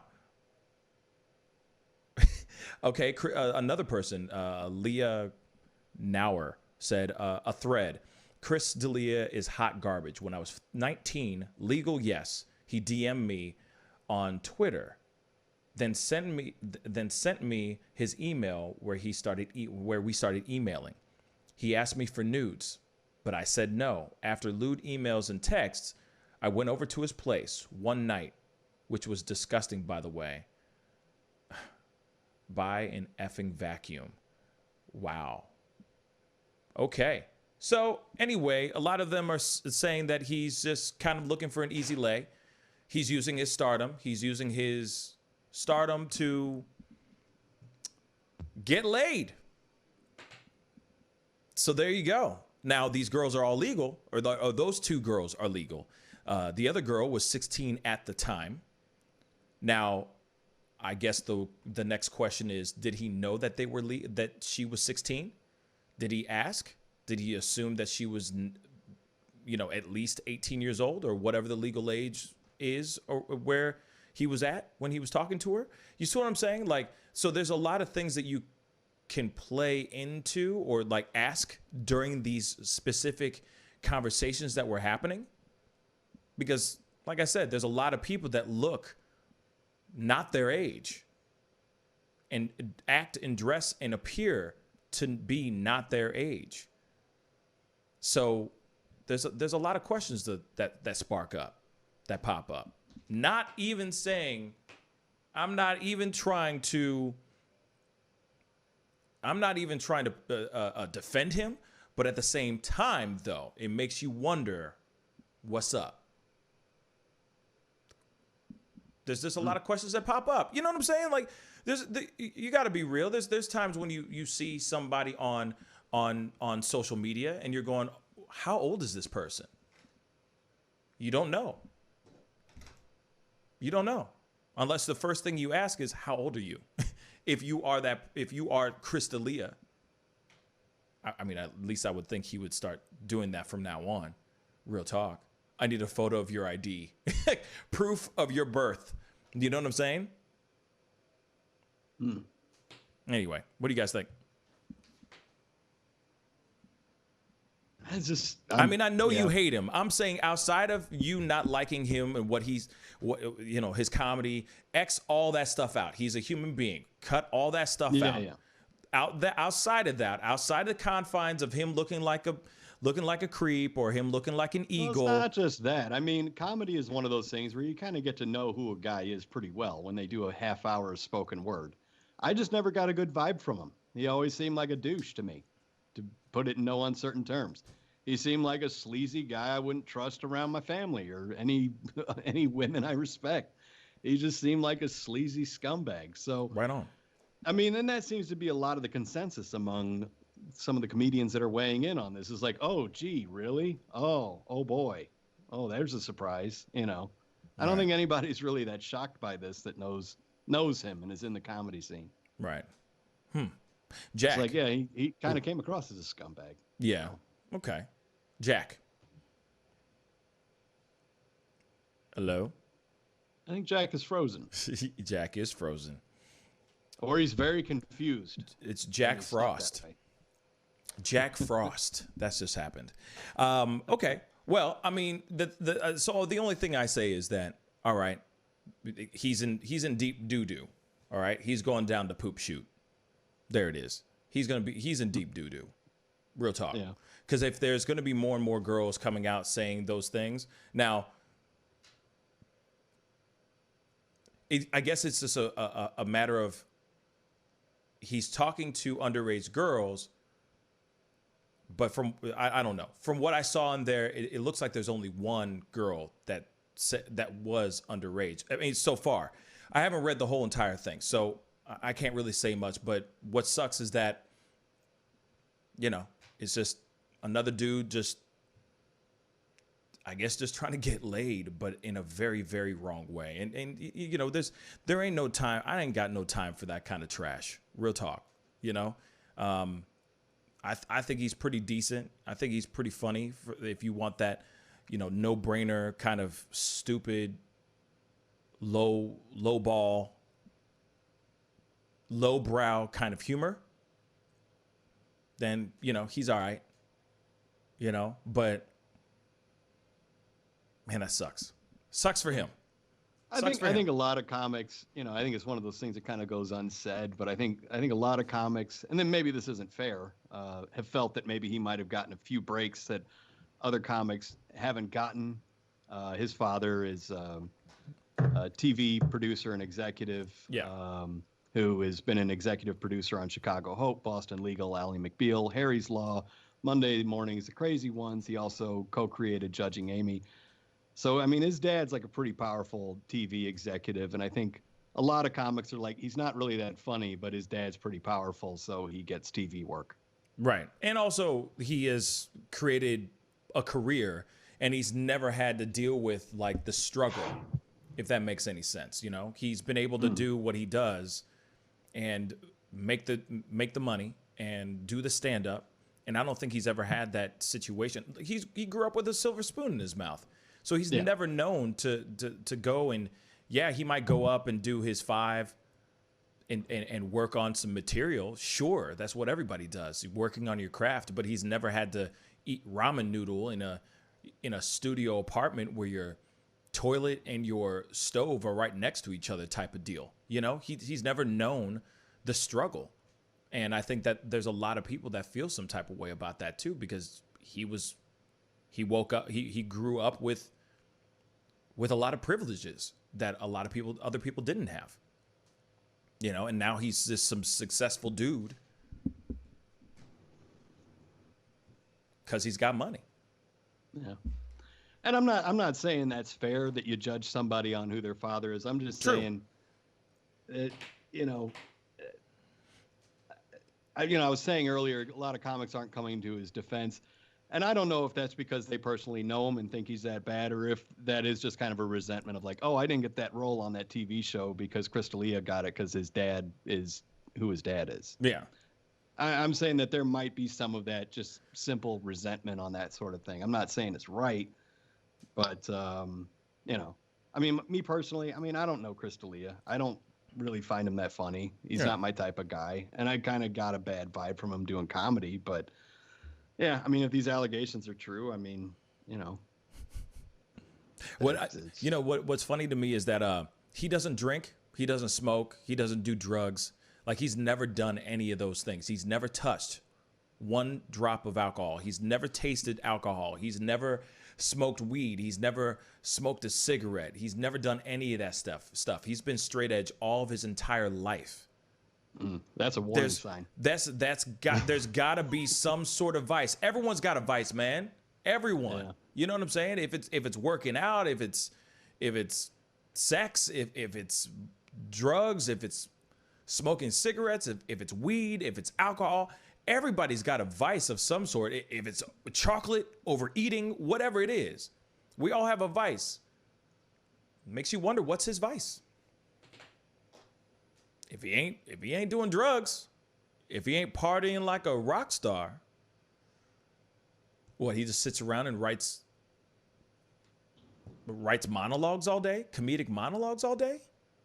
Comedy's his vice. Comedy is his vice. Wow. Comedy makes me laugh again. Laugh again. Yes. Oh, like that the entire time. Or he's he's doing his podcast, and it's like, so that's all you do? You got to have a vice. I got a friend of mine. He doesn't smoke. He doesn't drink. He doesn't do any of that stuff. But he loves him some women. And he got a lot of kids. Why? Because that's his vice. He loved the women, So everyone's got a vice. That's all. I will say he's been very vocal about Black Lives Matter. So at least he's got a positive side to him, right? Well, I mean, thank God. I mean, hopefully, like I said, hopefully he'll be able to get out of this situation in a proper manner. We'll see what happens when time comes. Time will tell to see what he's going to actually do about it. But at the same time, that's why you don't go and hit girls up in the DM. You just don't know who you're talking to, man. Period. You just don't know, man. Don't ever do. Didn't anybody teach you not to go and hit people up on that? Like, period. Shoot, man, you could get catfished. You could be talking to a 16-year-old girl without even knowing. Like, you're putting yourself in a situation you shouldn't be put in. Real talk, man. You shouldn't be doing that, man. Damn. You don't do that, man. You should go get some acting classes. Talk a little bit about this and get his insight on it. Say again, what? You should call up Kyle from KTS Predator Hunters and get his insight on this a little bit. That's a good idea. That is a very, very good idea. I should hit him up. Not right now, obviously. No, not right now. Tonight. That seems like an evening chat. Yeah, that's not a bad idea for sure. I would just say, now is the time to work on your podcast, and I guess, take some acting lessons and stay in your lane. That's stupid. What people do? Is that a thing now? Like, is that really what people do? Like, I send nudes. What? Is that a thing for real? How does one sticker on the back of a bumper? But then the thing is like, how does one actually ask for said nudes? You know what I'm saying? How does one actually go, yo, let me see them nudes, man? Like, how do you do? Like, how do you do that? How does one go? You know what I'm saying? Like, okay, Tiffany sends you a DM, and then you of course, before anything, you find out how old they are. And as soon as you find out how old they are and they're of legal age, the next thing you say is send nudes. Hey, I can't wait to come to your show. Yeah, but how'd that butt look? Yeah. what that mouth do? Like, what? Okay. Excuse me, what? So how does this, man, I'm just saying, that's some stupid stuff. That's stupid stuff, man. Crazy. Anyway. Well. There's that. There's that. There is that, man. Crystalia, of all people. I'll be interested to see, because there usually is. I mean, even with Louis C.K. and stuff like that, when a comic messes up, a lot of times they don't turn on each other. They'll kind of, they are a tight-knit community. It'll be interesting to see what other comics have to say about this, if anything. I mean, I've heard other stories where they're saying I've heard stories from other people where, like just from scanning through Twitter and everything, just talking about how he's just like he's got a lot of money, so he gives a lot of his money away. He'll financially support women who work at Starbucks and stuff, like just crazy stuff like that. And it's like, all right, like I guess we appreciate you being such a giving dude, because he's got a lot of money. He's got nothing to do with it. I mean, like he's got nothing but time, and he's got a lot of expendable money where he could just start throwing money out to people because he's a single dude. He ain't got no kids, He ain't got no kids. He ain't got nobody. So he's just going out of his way spending that money. But it's crazy. It's just freaking nuts, man. It's just nuts. To me, it's nuts. Mm-hmm. You're a celebrity, man. You're a celebrity. You should be watching your every step that you take. Every move you make, you know what I'm saying? They watching you, man. Everyone is watching you. Why wouldn't you already know that that's what you need to do? We are now in a world where everything that we do, you must be held accountable for it. Because if it's not surveillance cameras, it's somebody else's camera, that's the phone that's on you videotaping. It's the DMs. Those can be brought back. Is even if you try to delete those things, they can still go and get those things. People can screenshot things, like everything. Like there are breadcrumbs everywhere. And you're a celebrity, and you're a very wealthy celebrity and successful comedian, whether people like your comedy or not. Wouldn't you be covering your ass and making sure you are staying on the straight and narrow? You are walking the line. That doesn't make any sense to me, man. Going out of your way doing that type of trash. That's insane. Straight up. That's dumb. Know better. Period. You're a celebrity. Know better. Or seek counseling if that's an issue. If you are straight up a pedophile, man, go seek counseling. Go seek help. So sad. So bloody sad, man. Yeah. Seen another quote here from comedic writer Django Gold. I guess he's a writer on the Colbert Report. Used to write for The Onion, or maybe still does. But he says, this Chris D'Elia S is wild, but I guess it's always the first person you expect. So, oh my God. I mean, it seems like other comics are like, yeah, that's Chris D'Elia. Now you're getting to meet him. Yeah, but see, okay, so this is the other thing I was going to ask. If there's other people that know about him being this way, why weren't they not saying something about it before? Why are they suddenly doing it now? Why weren't they trying to stop it from happening if they knew about said thing before? You see what I'm saying? If they already knew, why weren't they talking about it? Like, that's the thing that really grinds my gears is seeing when people go, oh yeah, he's been murdering kids all this time. What? So now when finally 20 years later, let's just say, screw it, 5 years later, this said person killed several people, and you knew about it since the first murder, and you ain't said nothing? What does he have on you that you can't talk about it?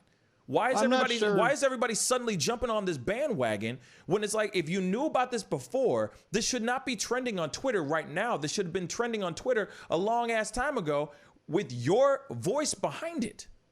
You know what I mean, Tom? Well, I don't think that. I mean, I don't know that any of these comedians are saying they knew he was a pedophile or liked underage girls. I think they're saying he's kind of a sleaze. He's always been a sleaze. Here's another quote from a comic named Emma Arnold. She tweeted out, when I was a brand new comic, one of D'Elia's best friends warned me to never send Chris nudes because he made them into memes and showed them to other male comics at shows. Looks like some of those memes were probably of underage girls.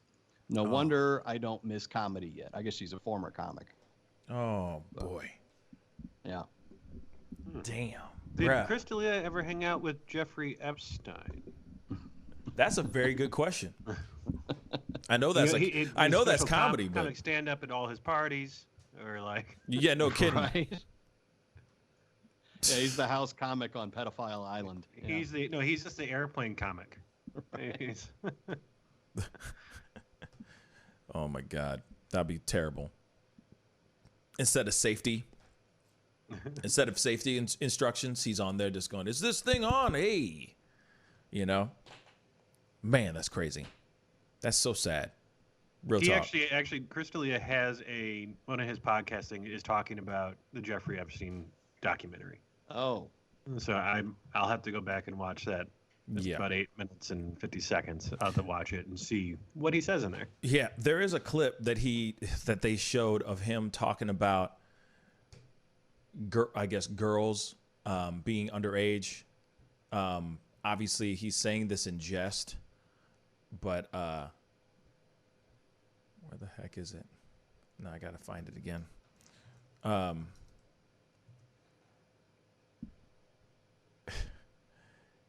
Where he's just literally just talking about like,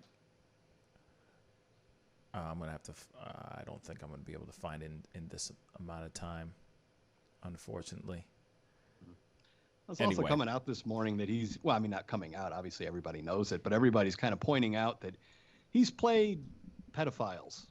And I mean, he's in this You thing. I think in Workaholics he did. Yeah, he was a pedophile on Workaholics. He was a pedophile on You in the second season of You, which, you know, and then the thing is he's talked about it in his podcast where he's like, oh, everybody thinks I'm a pedophile now because I played two different pedophiles in two different shows. And it's like, ha, ha, ha, yeah, whatever, guys, you know, get over yourself. I'm not a pedophile. I'm an actor. That's it. I was just acting in this part, and that's it, man. So get off of it. Let's keep it moving type thing. And now these girls are coming out and saying this stuff. Anyway, we're going to move on from that. Anyway, all I'm saying is if people out there, fellow comedians, friends of Chris D'Elia, if you have truths, if you have actual facts, speak on them. Say them out loud, because the thing is we need to hear truths. That's what we need more than anything right now. Not just those girls, unfortunately, telling their truths. If you know some things, say something about it. Don't hold up. Just say it. Because you know for a fact, Chris D'Elia, I mean, I'd be surprised if he actually responds back and says, okay, it was true. I didn't know that they were of age. My bad, I'm sorry. Which is a good possibility he might do that. But there's also a good possibility he might just go on his podcast and say, all these accusations are lies as well. So if you know the truth, speak on it. Period. Okay, so what else is going on in the world, Tommy boy? Oh, should we do a fun one or a serious one? Please. Fun. Fun Fun times. Uplifting news. Diego the Tortoise. We're going to talk about Diego the Tortoise. So here's a positive story about sex that we can talk about. Diego the Tortoise, who's largely credited with saving his species of Galapagos, of giant tortoises in the Galapagos Islands. He's finally getting to retire. Finally, he had been put out to stud. His species of turtle had been endangered for the longest time. He ended up bringing them back almost, I won't say single-handedly, but 40% of the tortoises born in captivity in the Galapagos Island were from Diego the Tortoise. So that guy's having a lot of sex. He's been getting it in. Yes. Hold on. 40% of the species is from one family? There's going to be some what's that called? Breeding? Inbreeding going on. Those poor turtles are going to have 2 heads and 18 legs, missing shells. I'm sure they're keeping track and making sure that none of the subsequent generations are too closely I'm sure. Well, I would hope so. They are scientists. But yeah, he was part of a breeding program in the Galapagos National Park, and that ended up being very, very successful. They went from being endangered to now having a 2,000 strong tortoise population, and at least 40% of that 2,000 tortoise population sprung from Diego's scaly loins. Ooh. So, yeah.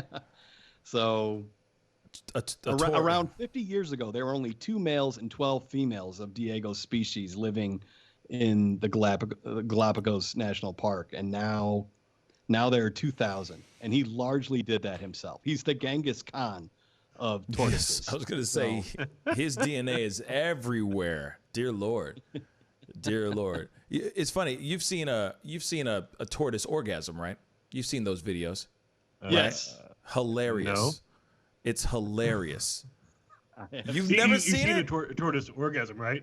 Like you've seen those videos, right? It's a video. No. It's weird we live in a day and age where No, it's a video. It's weird we live in a day and age where Pascal can say, "You've seen a tortoise orgasm, right?" And I, with a straight face, can be like, "Indeed, I have. Yes." He's like, I have. Yep, I've seen that. I don't remember that one on the Nature Channel. So. Oh my God, I'm done. You're just not in the right corners of Pornhub, man. Yeah. You follow that rabbit hole down. Oh, I'm done. What happened at the rabbit hole? Oh God. Well, God. Diego walked in. Yeah. Oh man. You know, that's impressive though. I'm glad that Hella they're impressive. You know. Yeah. Well, that they're not gonna. So. Yeah, he gets to retire. He gets to go out back into the wilderness. He goes to a different island now. I guess he was on an Santa Cruz island, and he now gets to go spend the rest of his days on Espanola Island, where he'll probably be wondering, why am I not getting laid 19 times a day, or how many times he was having sex as part of this breeding program. That's hilarious. Yep. That's hilarious. 100 years old, it says, right? Yep. Yep. That's hilarious. Well, I mean, you know, he got it. He was getting it in. Real talk. Just Can you go getting it in. faster? No, I'm a turtle. A tortoise. Going as fast as I can. He's like, I'm just busy trying to get busy, guys. Come on now. Or is that where the tortoise actually beats the hare? Is that he orgasms faster? That's the whole thing? Is that what you're saying? Uh-huh. Oh God. Do they only have one baby at a time? Or is they do eggs, right? Yeah, eggs, right? So like, is it at least that's a good thing. It wasn't like a whole 400 at a time. Oh God. That's a whole lot of That's effing. Yeah. Yeah, man. I mean that takes some serious work. That's some serious work. So, congratulations. You lucky tortoise. Hats off to Diego the tortoise and his. But now I'm wondering 1,000 offspring. But now I'm wondering how expensive his child support might be. You know what I'm saying? That's a lot. That's a lot of responsibilities, man. Shoot, you got to have at least 5 jobs. At least 5 jobs just to be able to support all of them kids. That's a lot, man. That's a lot. He actually moved. He's like, I'm out. Yeah, He's like, I'm going to a whole different island. Papa was a rolling Diego stone. doesn't let this newfound fame go to his head, and he, hopefully he doesn't start getting on Twitter asking underage girls for nudes, because he's going to have a lot of pent-up sexual drive now. So, be careful, Diego. Don't become the next Chris D'Elia. Whatever. Yeah. D'Elia. Delius. Chris Delius. Delius. Yeah, that's crazy. That is crazy. That's interesting. What else? Oh, actually, you know what? I want to open up the phone lines just for a few minutes. All right. So give us a call at 314-766-4581. Drop a dime. Let us know what you think on the stuff that we've been talking about. A little bit of a lighter show today. It hasn't been super hardcore about, I mean, of course, we've talked about everything from coronavirus to Chris D'Elia, of all things, random. But, we got to love to hear your thoughts on some things that are going on. So give us a call at 314-766-4581. All right. What else is going on in the world, man? This is something I was kind of excited to see. They are working on a biopic or a biopic on Arthur Ashe, famous tennis player, Yes. Wimbledon champion. This sounds like it's going to be a good movie. They don't Thank have God. a director lined up yet, but the guy that wrote Black Klansman is writing the screenplay for it. Excellent. It's being produced, I believe, by Warner as, let's see, Hyde Park, which I guess is a production company, but they are working in conjunction with Warner Music Group to secure a lot of the music that was big around the time that Arthur Ashe was coming up. So it sounds like this is going to be a pretty darn well-written screenplay, and it's going to have a badass soundtrack. They're talking about trying to reserve rights for Aretha Franklin, Prince, Curtis Mayfield, and others. So I'm looking forward to this. This should be a fun movie. I'm gonna. Obviously with a sad ending, but yes. Yeah. I'm gonna jump in real quick. Go ahead. Because there's some breaking news that was just posted up like 20 minutes ago. Oh, okay. Someone spray painted WLM on the Arthur Ashe statue where BLM was painted over. So someone put WLM and somebody else went and spray painted BLM on top of it. But all over on all of like the surrounding parts around the Arthur Ashe statue was spray painted "White Lives Matter," basically. Okay. That's in Richmond, Virginia. Okay. Yes. Because Arthur Ashe did live in St. Louis for a while and trained here. So I'm glad that didn't happen in St. Louis, but it's terrible that it happens anywhere. Yeah, that's terrible though. And it's funny how that's connected to Arthur Ashe, you know, that whole thing. And that's terrible, terrible news that somebody would go and deface his statue. It's so stupid. But yeah, I did a report on him when I was in grade school, Arthur Ashe. So I read a whole bunch of his in junior high, and so I read a bunch of his like his autobiography, all of that, and you know it's he had an amazing life, and it's so sad that he died the way he died, but also he did a lot towards things in regards to testing blood to make sure that there are no AIDS, you know, making sure that there aren't any AIDS in the blood during blood transfusions and all that. So we got a phone call. I'm going to pick this up real quick, guys. Stand by. Okay. Right. Hey, you're on the mic with the Pascal Show. What's your name and where are you calling from? This is Mark Pope calling from BC, Canada. How you doing, Pascal? Mark, what's up, man? What's up, Mark Pope? Thank you so much for calling in, man. How you doing? I'm doing quite well, sir. I'm doing quite well, enjoying the show. I actually was watching on Twitch, and I'm under a different username, but yeah, no. I enjoyed the content you guys put out, and that's awesome. Thank you, brother. I really appreciate it, man. So what's on your mind? Well, just, you know, I'm watching. Obviously, I live in Canada. I did live, because I've worked basically, you know, I'm going to be 61 here in a few weeks. So I've had the pleasure of, you know, working all over the world, Ukraine, Russia, Chile. I lived in the States for 11 years. Oh, wow. And I got a lot of respect for you guys down there. And just to kind of keep this short, basically, when I came back to Canada, it was like a slap in the face. It's like I'm a libertarian by, you know, that's my political lie. Everything has moved so far left that now I am a conservative without me even have moved. That's where I'm sitting right now. And I'm talking in Canada, you know, I can't speak for what's going on in the U.S. right now. Yeah. But here we're on a terribly, terribly disastrous course for everything you could politically do wrong to destroy your country. I mean, we're going to look like Venezuela here shortly. And I wish that was being hyperbolic, but it's not. Sadly. And it just, you know, all the policies that are coming down, the virtue signaling that's going on, you know, and it's not because I don't like any one political party, because I don't like any of them, to be honest with you. It's just when you are driven by virtue, you know, human nature kicks in, and then it just unravels from there, because we do not have the Constitution as you guys got in the United States to protect us.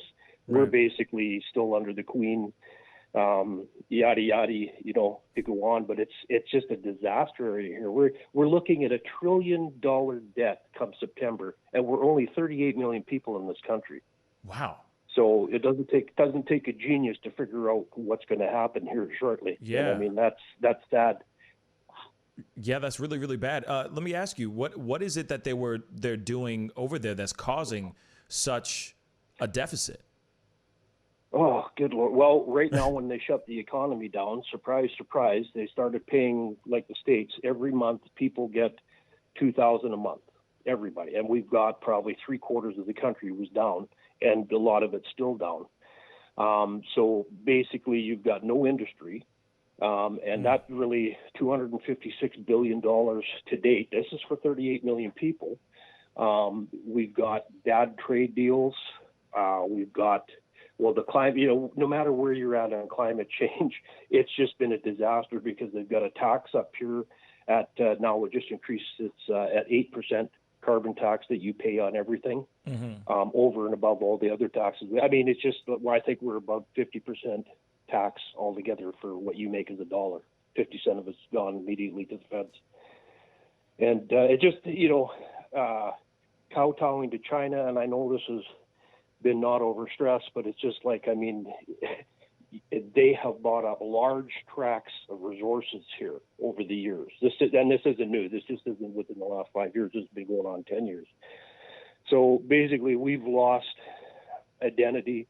Our immigration policies, the open border policy kind of thing, no matter where you lie in that, and it's not a racist thing, it's just an economic thing. You start bringing people in and you've already got high unemployment, what could possibly go wrong?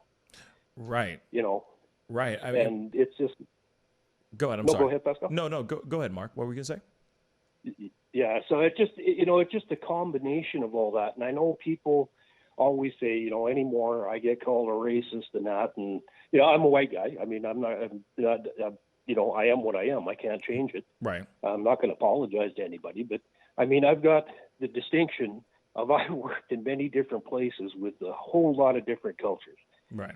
And one thing I can't fathom is stupidity. I don't care where you're from. If you're stupid, you're stupid. Right. And that's broad against everybody. So here we've allowed stupidity to come in, and we're coddling it. And I mean, I'm saying that on a broad basis. It's just like nobody is using their brains anymore. We're not sitting down talking to each other. We've got a bunch of people that are dictating, and there's no conversation going on. And if you look at history, that's terrible. That just doesn't end well for anybody of that. Yeah. So then what do you think that should be happening? I mean, I understand, like you're saying that we're not talking anymore, or at least the people in your country are not really talking anymore and all that. So what do you think what do you think that should be happening when, like, let's just say everyone gets together and starts talking? What should be talked about, Well, let's talk about it. First, the basis of any country or the world is economics. You got to talk economics. And I mean, I know that's a boring topic for most people. If people don't have money, you're not going to be able to have the freedom to do things. That's a basic. So we can start from that point, because all these boutique things. Oh yeah, well the government should do this, the government should do that. Okay, well let's just eliminate that. Let's talk about the people's needs. What do we need? We got to give them self-sufficiency. We've got to be able to have land ownership, and I'm talking in Canada. You've got to be able to invest in resources without competing with offshore companies who got billions of dollars. So that pretty much eliminates anything here. The racial inequalities, if they exist, and up here, I mean, I don't know. I see it differently. Whereas, and I'm speaking from my point of view, I don't know what's happening down east. It's that if you can do the job, you got it. Right. I don't care who you are. That's just basically who I am, because I've got, I'm a foreman out there. My guy's got to produce, or I get in, and this is structurally how most companies are set up. Yeah. So I'm not looking at, gee whiz, I don't like this guy because, his sister was whatever, Right. Can you do the job? Are you good at your job? That's good. And I don't care who you are. And I think a lot of that gets lost because we've got so much, and this goes on, it's hard to cover because there's so much embedded in it, like government unions and that, and people basically who don't produce a whole lot other than paper, forcing their will on people, like us out here, the regular working guy who's working in mining, manufacturing and that, saying, oh, you have to do this. You're bad people. Because, for years I've heard, because I work in mining, you're destructive. You're a terrible person. Now, as I said in the chat there, now we're an essential service. I'm going like, okay, my head's spinning. What the hell went on? It's so ridiculous. And that's because that's part of the conversation we have to have. We got to sit down there and have open conversations. I'm probably not going to like what other people say, but I'm going to listen and say we either agree to disagree, or we come to a point where we can start averaging out, say, okay, this is what we can do. You brought up the point. Yes, I'll bring up this point. Let's come to some kind of consensus. Pardon me, my voice is kind of gone down. It's okay. But we can kind of come up with a consensus without the political bravado, and sit there and come up with some real solutions. Because where we're headed right now is just, I don't like it, because I see bad things on the horizon coming, and I don't often say that. And I was down in Chile in '79, and that was back in the Pinochet days. And believe me, we don't want to see that up here at all. But unfortunately, that's where I see this all headed. So you think that the country should, like your country, we're just talking about Canada and Canada alone.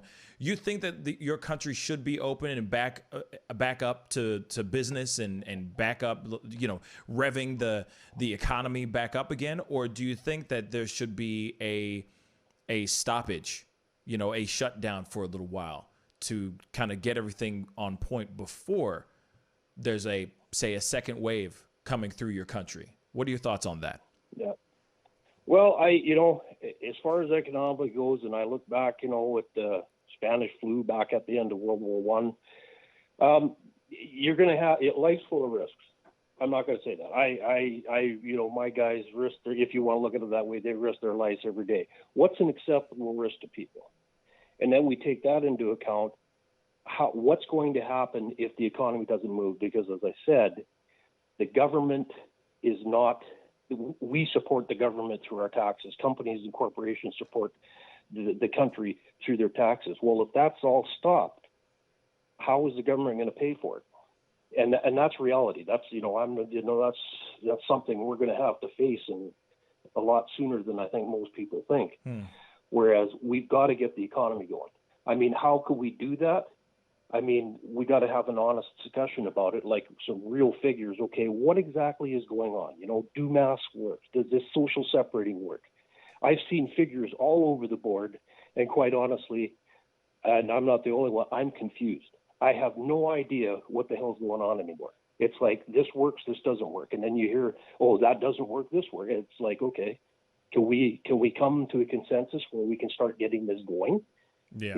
Otherwise, we're just going to be bickering, and then next thing you know, well, there you go, we're in debt. Shut the country down, and that's what we're looking at. So it's, I think people just gotta take a look. You do what's best for you. Mm-hmm. I don't need the government to babysit me. I don't need them to tell me what's that. I know the risks I take. I'm willing to do that. I've been doing it. I've been out there. We haven't shut down, so we're working, and it is what it is. You have to, as an individual, make that choice, but you also got to understand that choice comes with economic implications. You can't expect the government every time somebody else, oh, the government should be doing this. Well, every time you do that, that costs me money. Yeah. Because that's where the government gets their money. Surprise, surprise. Yeah. So that's where I'm at. I'm open to good ideas, but I'm just so sick of this bickering anymore that it's ridiculous and people are confused. Yeah. Yeah. I do agree with that. We, even in our country, there's a lot of bickering, if you haven't noticed. There's a lot going on in our country, and everyone's bickering about several different things all at the same damn time. And I do agree with you on that. It's like we all need to find a way to sit down and, sit at a dinner table, break some bread, and have a conversation about things, and hopefully walk away with some sort of agreement or at least some sort of understanding. You might not be able to please everybody in the room, but at least everyone comes to a general understanding that these are the things that need to be done to at least get the world, or get the country, our country at least, back up and running again in an effective way. And that's what we need more than anything right now as well.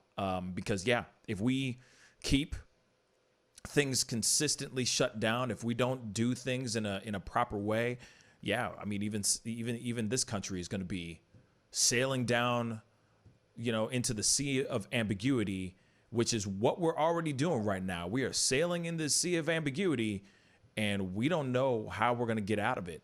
And that's what we need. We need somebody who's going to steer the ship so that we can get back into some place that we can be, where we can have some clarity. And that's what we need more than anything right now. So, Mark Pope, thank you so much for calling in. I really appreciate you calling in all the way from Canada. I really appreciate it, my brother. Okay, you guys have a great day, and thank you very much for accepting my call, sir. Anytime, brother. Talk to you soon, all right? You betcha. You guys take care. You too. Peace. Bye now. So, guys, huge shout out to Mark for being on. I really appreciated that. And that's a completely different country. They have their own set of issues going on as well, but it's almost the same issues. We're all having the same, the whole world is having the same issues in so many different aspects, What do you think of that convo, guys? That was really interesting. It's definitely a perspective we don't hear too often. True. A libertarian in Canada. That's not a voice we get to hear very often. Very, very true. So it was interesting to hear, and it's it's going to be an interesting balancing act to try and figure out, how soon we get back to work, for the economy's sake versus what we do for health's sake, and what the government's role in that is. I was curious to hear him talk about Canadian debt. It's not something I really think about all that much. I think, like most Americans, I don't think about American debt all that much. But I was curious, and I kind of was looking up to see how much debt Canada does have, and like the United States, we're kind of comparable on the amount of public debt that we hold. As it relates to our GDP and to our population. So if you take public debt as a ratio to population, or public debt compared to our GDP, we're comparable. Obviously, Canada invests a lot more in social programs than we do here in the United States. And, obviously debt's not something good to hold if you're a country. Word. But if they're both comparable, we had about $50,000 per person worth of debt in the country, in both in the U.S. and in Canada. Yeah. Wow. So we all can relate.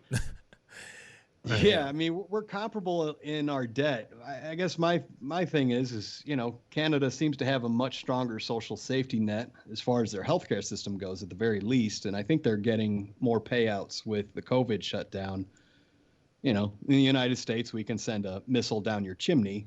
And, if you're living in Iraq or Afghanistan, that's where our money went to. And Canada seems to have a strong social safety net. So, but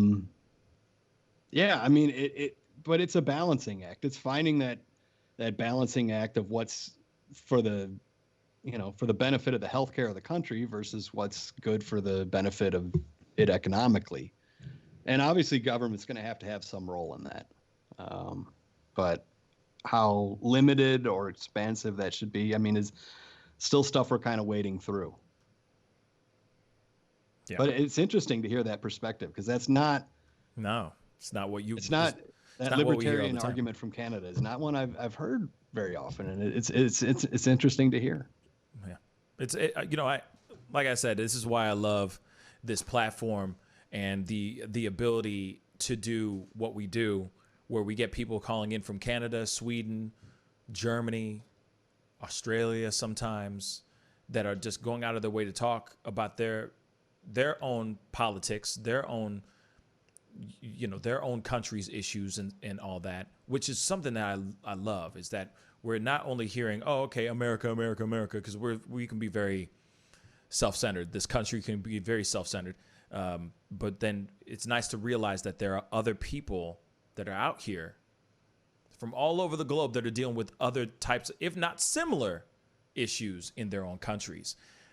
So huge shout out to Mark Pope, for being on the show today. I really appreciated him calling in from Canada. And, that's why I embrace, or I encourage people from all over the place, all over the country that are watching the show to call in and drop in their 2 cents. These are the kind of things that we need to have more conversations on, and just hearing what other countries are doing about certain things, especially like with the pandemic, for, pushing the Black Lives Matter, the police reform and all that. We push all that over to the side.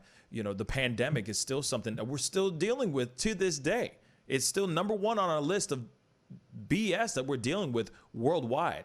What are ways that we can do something better, or what are other countries doing in either preparation for this whole pandemic, or what are they doing now that this first wave is over? How are they approaching things? Are our countries fully opening now? Or are they still kind of holding back and saying, no, we might be broke for a little while, but we're going to keep our mouths shut.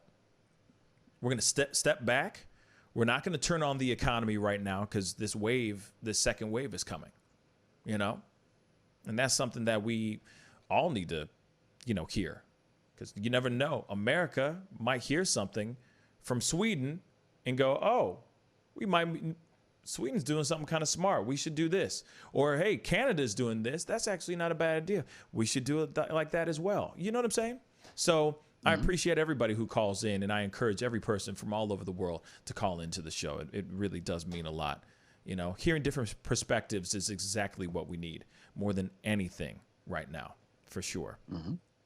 So what else is going on in the world, guys? If you want to piggyback real quick, we can do a quick game I put together for our Canadian friends. Oh, ooh, okay. To see if you guys can notify or tell me who these famous Canadians are. Oh boy! So this is for all of us, or is this all of for, us? Yeah, this is for all of us. Okay, okay. Yeah, I got some images. I'm gonna put them up. You just gotta tell me who the people are. Oh, piece and of you cake. may or may not have known that these are Canadian. Most of these are actors, are what are on here on this list. So little. You're just gonna. Yeah.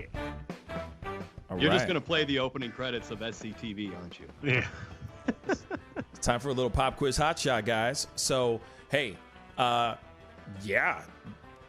this is the Canadian edition, I guess. I'm gonna lose terribly, so this is gonna be fun.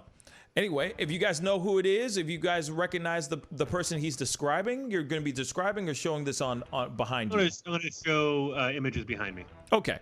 So if you recognize the person's face, please comment down below. Let's have a little bit of fun. Something light and funny. All right, let's get it. Oh, it's Christian Slater. No. That is not Christian Slater.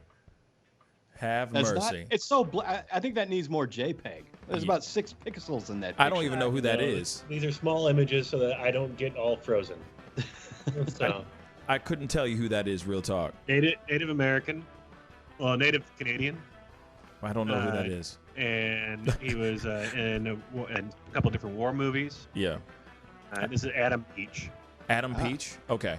Malia Carr just said on YouTube, Googling famous Canadian actors now. That's hilarious. I love it. I love it. Okay. Oh, that's Dan Aykroyd. Oh, well, there you go. I didn't know he was Canadian. That's what's up.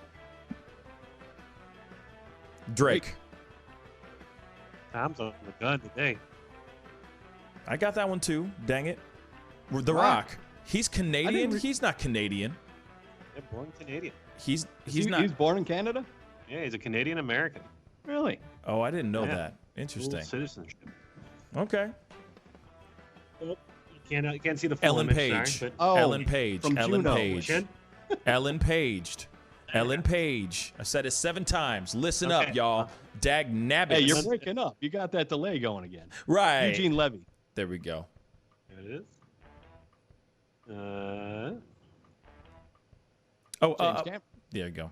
I didn't know he was Canadian. Damn. I don't know his name, but he's in the she's out of my league guy. I just don't remember his name. Jay Baruchel. There we go. Okay. We got. Yeah, John Candy. And Martin Short. Uh-oh. Oh, Michael Cera. Yeah, Michael Cera. Michael Cera, yep. Okay. Can you tell these Canadians by their chins? Yes, exactly. He has a very recognizable chin or lack thereof. This is ridiculous. Yes. Michael J. Fox. Oh, there you go. And I got 6 more here.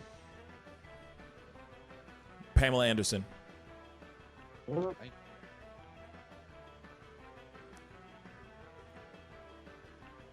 Comedian. Oh, I'm blanking on his name. Peterson. Something Peterson. Russell Peters. Russell Peters. There we go. Russell Peters. A skadoosh. Ryan Gosling. Yep.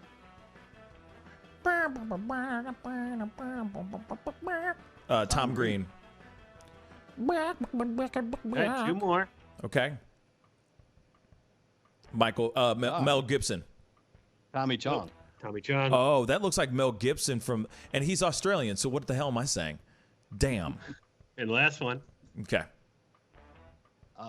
Yes. Batman. Lego Batman. That's all I know. Will Arnett. There. Correct.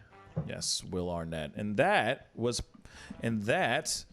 Pop Quiz Hotshot, y'all.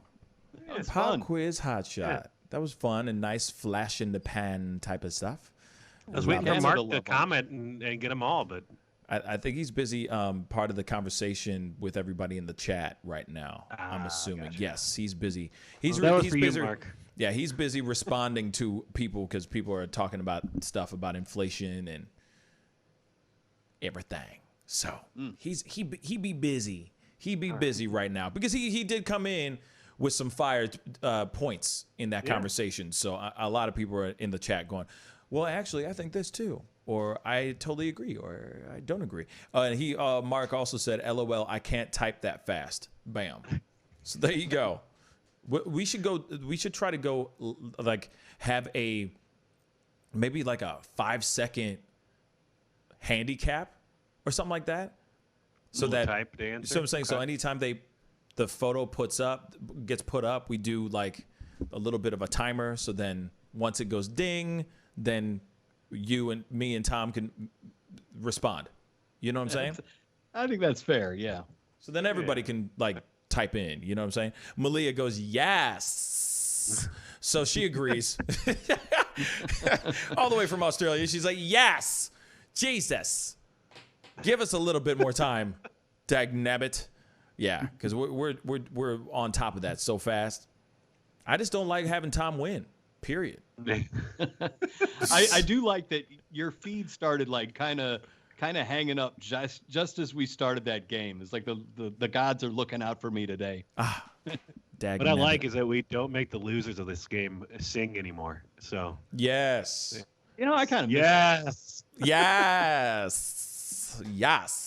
That's what we need to do every time from now on.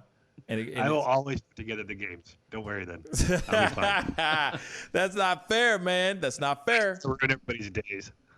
That's not fair. I will always love you. So let's go. Let's do like 2 more.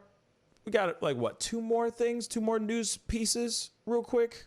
And we can start wrapping up the show, wrapping up the game called the Pascal Show. You feels me? You feels me?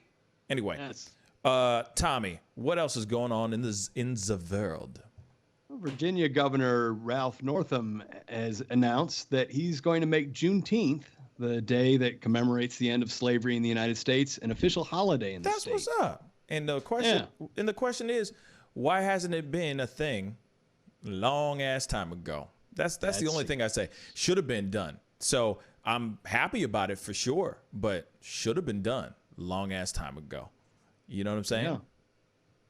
I couldn't agree more. And Virginia is only the second state in the union to have Juneteenth as a state holiday. The only other one, surprising to me, was Texas. Texas, it's been a state holiday since 1980. Interesting. Texas, of all places, man. Texas. Yeah. So I'm hoping that the rest of the country follows in suit then. Right. It's real talk. I'm not gonna lie. I didn't really know much, if anything, about Juneteenth until very, very recently. And that's on me, but at the same time, it's very strange to me that, I mean, we're coming up on the 4th of July, and what a huge, huge, huge event that is in the United States every year. And that I, who've lived my entire life in this country, didn't even know of Juneteenth until recently. We don't celebrate that at all here, or at least white folks don't. I mean, you know. No, it's not a hey guys, let's go and get the barbecue going. Let's spark up the grill. Let's get the salted meats and celebrate the day that slavery was officially abolished. Like, no, there's never any of that. It's just a mention on social media, and then we keep it moving. And all of a sudden, it's the 4th of July, and everyone's wearing their American flag T-shirts and shorts and bikinis. I mean, that's literally what it is. And it's a damn shame, because it's also such a huge part of this country's history. And it's something that's just kind of swept under the rug. Yeah. It's a damn shame. Yeah, it's just very strange. We started talking about Juneteenth last week or so, and we were talking about Trump and the Tulsa rally, and I was kind of embarrassed to be like, I didn't really know about that. Right. But it's very strange to me that the end of slavery is not something that we commemorate every year, because that is the Independence Day for a large chunk of this country. Yep. It's very strange. At least 13% of this country. Yeah. So yeah, it's a big thing. It's a big deal. You'd like to see that become like a national federal holiday. It should be. And it should be.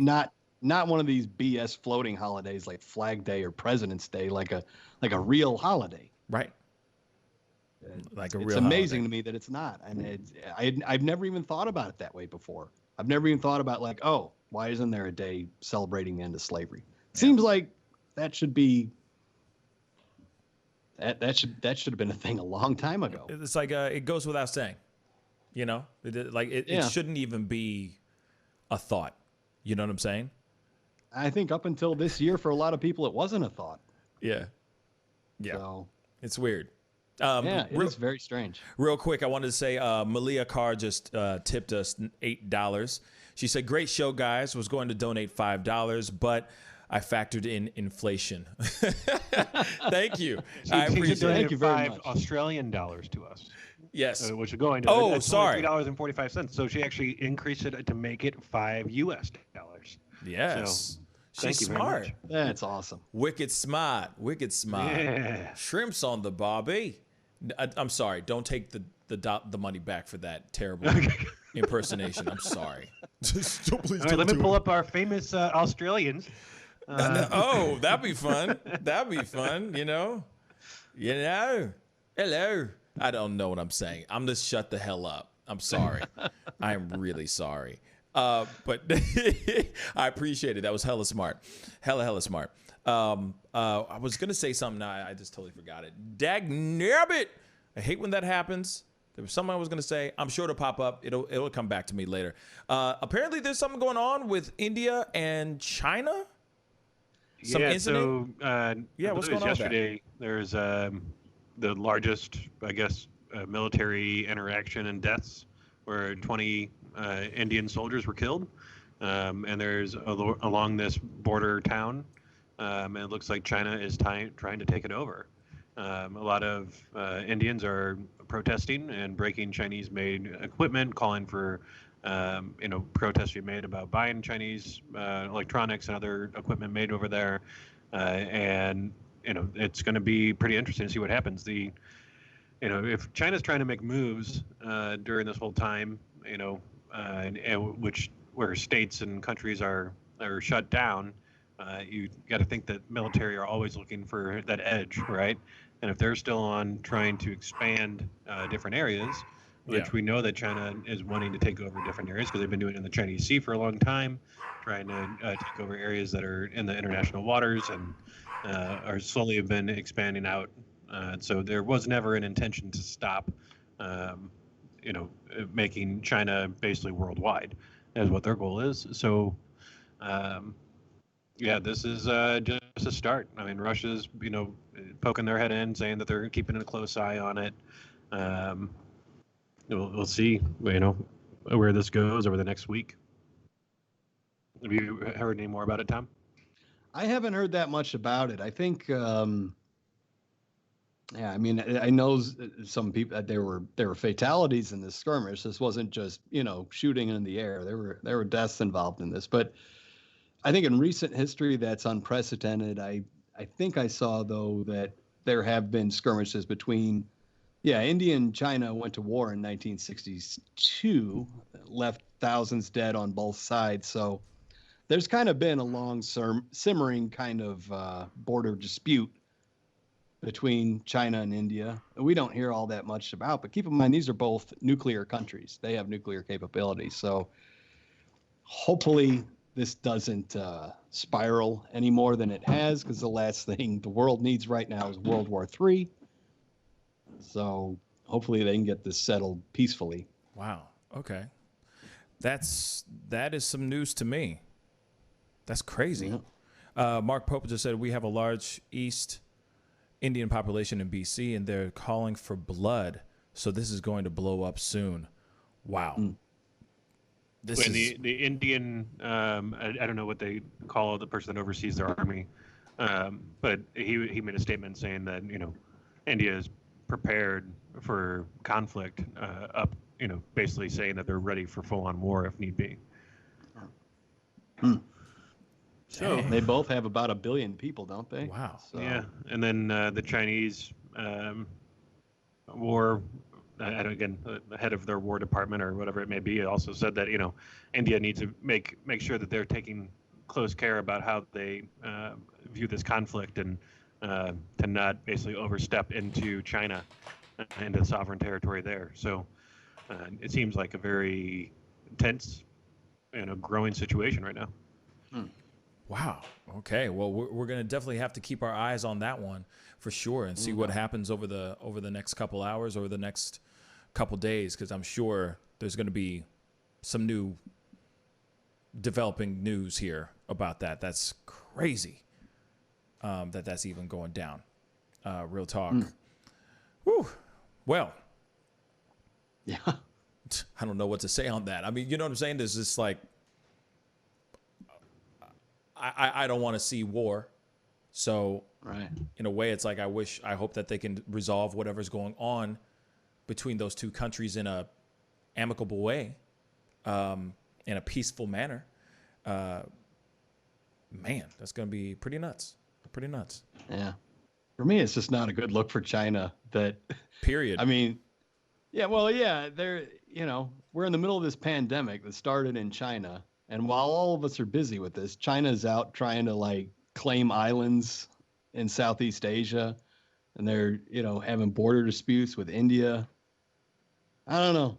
I mean, I don't pretend to understand all the ins and outs of this. I do not have a 400 level education on China and Indian history, but I don't know. It seems like China is trying to take advantage of this situation for their own goods. It's not a good look. Yeah. Well, we'll definitely see what happens over the over the course of the next couple of days, see how people respond to things as well. Now, this is something completely different, but Florida is now testing across the board at a 9% positive rate. Orlando International Airport employees have tested positive at a 50% rate. Meanwhile, Governor DeSantis doubles down and says, no way will we lock down again. Save yourself and your family. Vote blue in November. That's what somebody's saying right now. So yes, there are. I've been seeing a lot of people just saying how bad it's been right now, as far as people are about how people are getting sick and contracting the virus right now, and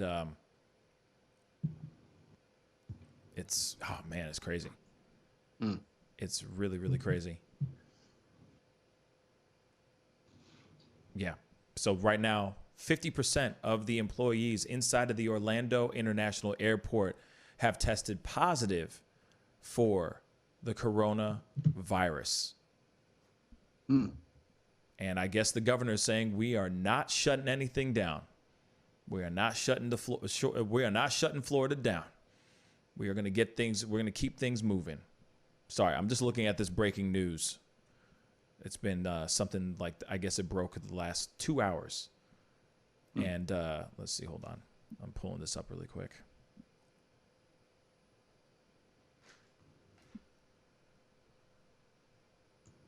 What the heck? What is this?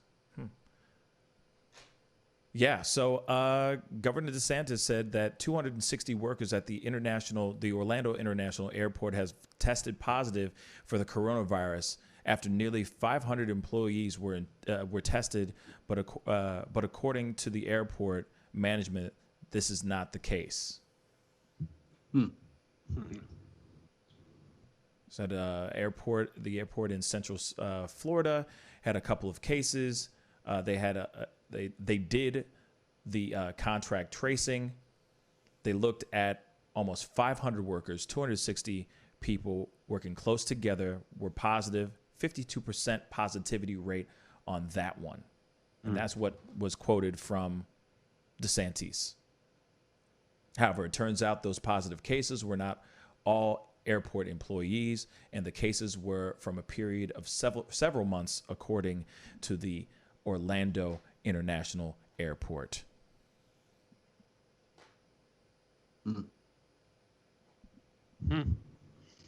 Now, I guess the question is like how much of that is actually true? How much is being held back? What's fake news and what's not fake news? Right. You know, Governor DeSantis could be going out of his way trying to fake the funk because he wants to keep the economy rolling. He wants to keep the states open. But I do agree with James on this. He just commented, I'm guessing another USA shutdown in July. I agree too. I have a feeling there's going to be a shutdown in July. I mean, and then that's just a straight up assumption. But from what I've seen and how things are just now, Arizona's starting to talk about saying that they're having it. Texas, like you just saw Nikki on our chat saying that she's now required to wear a mask everywhere. I have a feeling, I do have a feeling like it's gonna pop up again. Absolutely. Like I said before, the protests aren't helping it either. No. The protesters, the protesting, and I'm not sitting here saying that we shouldn't be protesting. I'm totally for it, but most definitely we are now more than ever having to keep an eye on ourselves, because people think, oh yeah, you know, the numbers have gone down, so therefore we can go run. It's fine. Let's go run. Let's go and get out there and do our thing. And that's not the case. We got to start being safe. We got to start being smart about this, guys. For sure. We most definitely got to be safe and smart about it. Yeah. I mean, it just moves so quickly. Yeah.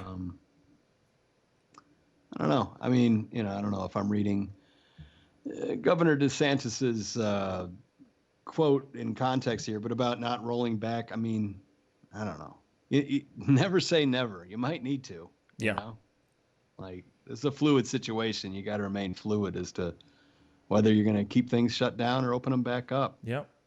Because you are the governor, and if that, you know, a whole bunch of people die in your state because you said you didn't want to shut it down, that's those bodies are at your feet. Word. You got to be willing to play jazz, yo. You got to be willing to play jazz in this situation. I mean, you don't want everybody flooding your hospitals and you sitting there going, and it's too late to the point where you're like, man, I should have shut the doors down. It's like, damn right you should have, you know? So we ain't got time for that. Ain't nobody got time for all that ish. We need to start playing smart. And these are our leaders out here, our governors, you know, of our states should be playing jazz all day, every day, at least for right now, until it stops killing people, until it stops infecting people. But if you just open up the floodgates, it's going to be overwhelming. That's when you're going to see all these people getting sick. And I agree with what Mark said as well, which is kind of the double. It's kind of the damned if you do, damned if you don't. It's the, hey, life is all about risks. As soon as I walk out this door, I could trip, fall, and die. I could walk across the street and get hit by a car right now. I could get struck by lightning. I could die in a plane crash. Any of those things can happen, you know? And I agree on that. Like, you got to keep pressing forward. Life must go on. But if we are still with no, like, I'm not sitting here saying that we need that a vaccine is much needed or anything, but I mean, we have no answers to this virus. We are still learning about this virus every single day. I say we play jazz and we just figure the things out and let essential workers still work. Let some non-essential workers work. And keep it moving from there. I don't know.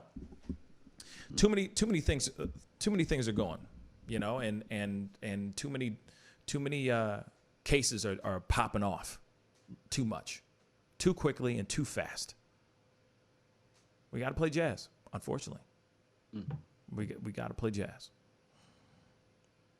But for him to sit there and say, nope, we ain't open nothing. Like, come on now. Come on. That's stupid. Well, that vaccine can't come soon enough, assuming that there is going to be a vaccine. Exactly. You know, but then, you know, you also got to remember, Trump is trying to speed it up because he's worried about his election. So I don't think speeding up a vaccine is a great idea. I don't think it's a good idea. You know, like, do what you need to do, test it out, make sure it doesn't cause any other problems, make sure it doesn't have any crazy side effects before you start putting it in every single American's body, every single human being's body. Yeah, make sure that you know, whole microchip works. Yeah, no kidding. Bill Gates all day. Bill Gates, nanochips. But yeah, you know, I think the you know, what we need to, obviously the vaccine needs to exist, but I think they need the proper time to make it happen. Then also, Fauci has not had a meeting with Trump in 2 weeks. He has not had a meeting with Trump about anything in 2 weeks. What does that say to you? Yeah, 2 weeks, man. It's been 2 weeks, bro. He ain't been. Is that right? It's true. It's facts. I just heard it before I started the show this morning. 2 weeks he hasn't had a meeting with Fauci, unless he's had a meeting with Fauci since the show started. But as of this morning, he has not still for 2 weeks had a meeting with Fauci, or Trump has not had a meeting with Fauci, or Fauci has not had a meeting with Trump. Period. So who's communicating with who? Who's talking to who? Oh man. See what I'm saying? Yeah, I'm seeing that too. It's on USA Today. Thank you. He hasn't met with him for 2 weeks. Thank you. We're in the middle of a pandemic. He hasn't met with the director of the National Institute of Allergy and Infectious Diseases in 2 weeks. In the middle of a pandemic. 2 damn weeks. Holy crap. 2 damn weeks. What do you think they said when the hydrochloroquine was taken off of the suggested list? I don't know. Something's vibrating. Oh. Say that again. What did you say? What do you think about? They took off hydrochloroquine off like the suggested or like the emergency use list. Yeah. And so that also was off this past week. And so Trump's got to be like, that's weird. Yeah. But it does sound like there is some progress going as far as treatments go. I don't know too much about this, but I did see where there was some relatively inexpensive steroid that they said was showing some promise against COVID. So, hopefully if they can't come up with a vaccine, hopefully they'll come up with some treatments that, make it easier to recover from. But scary stuff. Yeah. Too much going on. Too much. One of these things needs to just take a breather and no kidding. Sit on the bench for a minute. No kidding. I mean, I would love for us not to be sick anymore, and we can actually get things figured out with what's going on as far as the country with the police brutality stuff while they figure out this whole vaccine thing. That would be great. Mm-hmm. That'd be great. But unfortunately, this is all the stuff that's happening at the same damn time. It's like BS Dolby surround sound at the same time. Just, you know what I'm saying? Like exactly. And it's all cranked all the way up to 11, like all the way up to 11. And there's nothing you can do about it but sit there and just deal with it. Let your ears bleed out. Right. It's crazy. It's crazy. Anyway. And by the way, we also have an election this year. Yes, we do. Usually at this time, it would all just be election all the time. And it's not like there hasn't been, a lot of election coverage. Yeah. But there's so much other stuff going on right now. It's hard to keep in mind that, in November, we also have a giant election coming up. Yeah. Like, it's too much. Something's got to give. Something definitely's got to give. Something definitely's got to give. So I'm hoping that they start figuring some things out and put things put our stuff and put our country on the right course, because we all need it really, really bad. But anyway, it is time to get going. It's time to wrap this thing up. I really do appreciate everybody. Mark Pope, thank you so much for calling in and being a part of the discussion today. I really appreciate that. Tom and Jack, who is not here right now with us, I wanted to say thank you guys for being on today. Of course, as always, you guys are my brothers. Appreciate y'all coming on to the show today. That was really great show today. It was a good one. Yeah, man. Anyway, we got some donations too. Yeah, which was nice. It was nice to have some donations. So thank you for all the donations and love. What were we going to say, Tom? Oh, I was going to say thank you to Malia and thank you to Mark. Yeah. Thank you to everyone that donated, listened, watched, commented. Mm-hmm. Not only did they donate with their money, they donated with their time.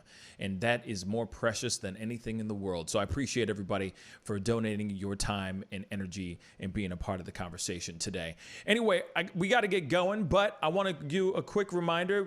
I am doing a show tonight at 7 p.m. Central Standard Time. So be sure to tune in. There's going to be a lot more stuff that we're going to be talking about, a lot of developing news, all of that good stuff. So be sure to tune in. I love all you guys, and I'll see you guys at 7 p.m. Central Standard Time. Be good to yourselves. Be good to one another, and I'll see you guys tonight. Much love to you guys. This is The Pascal Show. Bye. Hey, take off. Ms. Feinberg, I'd really appreciate it if you would close your legs. Do you find it distracting? Respect. The festival is crazy in the streets. Deception, the fakers and leaks. Entertainers are trucking for tweakers and losing their circles. Their loves are unique. All of us under surveillance. People so feeling they made it. Half of them stumbling around and they faded. They live in the world that's degrading for people that's constantly hated. But you see how he makes these S's in his body right here? That's where he's hanging on, and then he's moving forward with the locomotion of his ribs. That is classic Missouri rat snake right there. So I'm gonna go ahead and grab him before he gets into a hole. Now, these snakes are not biters. They won't bite as long as you don't squeeze them. If you just stop them like this, it'll freeze them, and then you just gently pull them back. As long as you don't squeeze them, they won't bite. Yo, Mike, what's up, man? Guy? Good to see you, man. Yeah, so Sugar Fire. Yeah. Fully open, right? Yeah, we're pretty much open. So you can't sit inside yet. Monday you can sit inside a little bit. We'll have 25% of the tables inside, and then we're letting it rip outside. So I know that there's a lot of people really concerned about staying safe and all of that. No, so what are you guys doing in regards to that? Well, we have extra people to clean and rub everything down all the time. Everybody inside's wearing masks. And we have little stickers on the ground so everyone can stay 6 feet apart. Right on. The tables are all spaced out, inside and outside. Sugar Fire, open in full effect right now. They're staying healthy, they're staying clean. Go get you a rack of ribs. Sugar Fire, open right now. Thanks.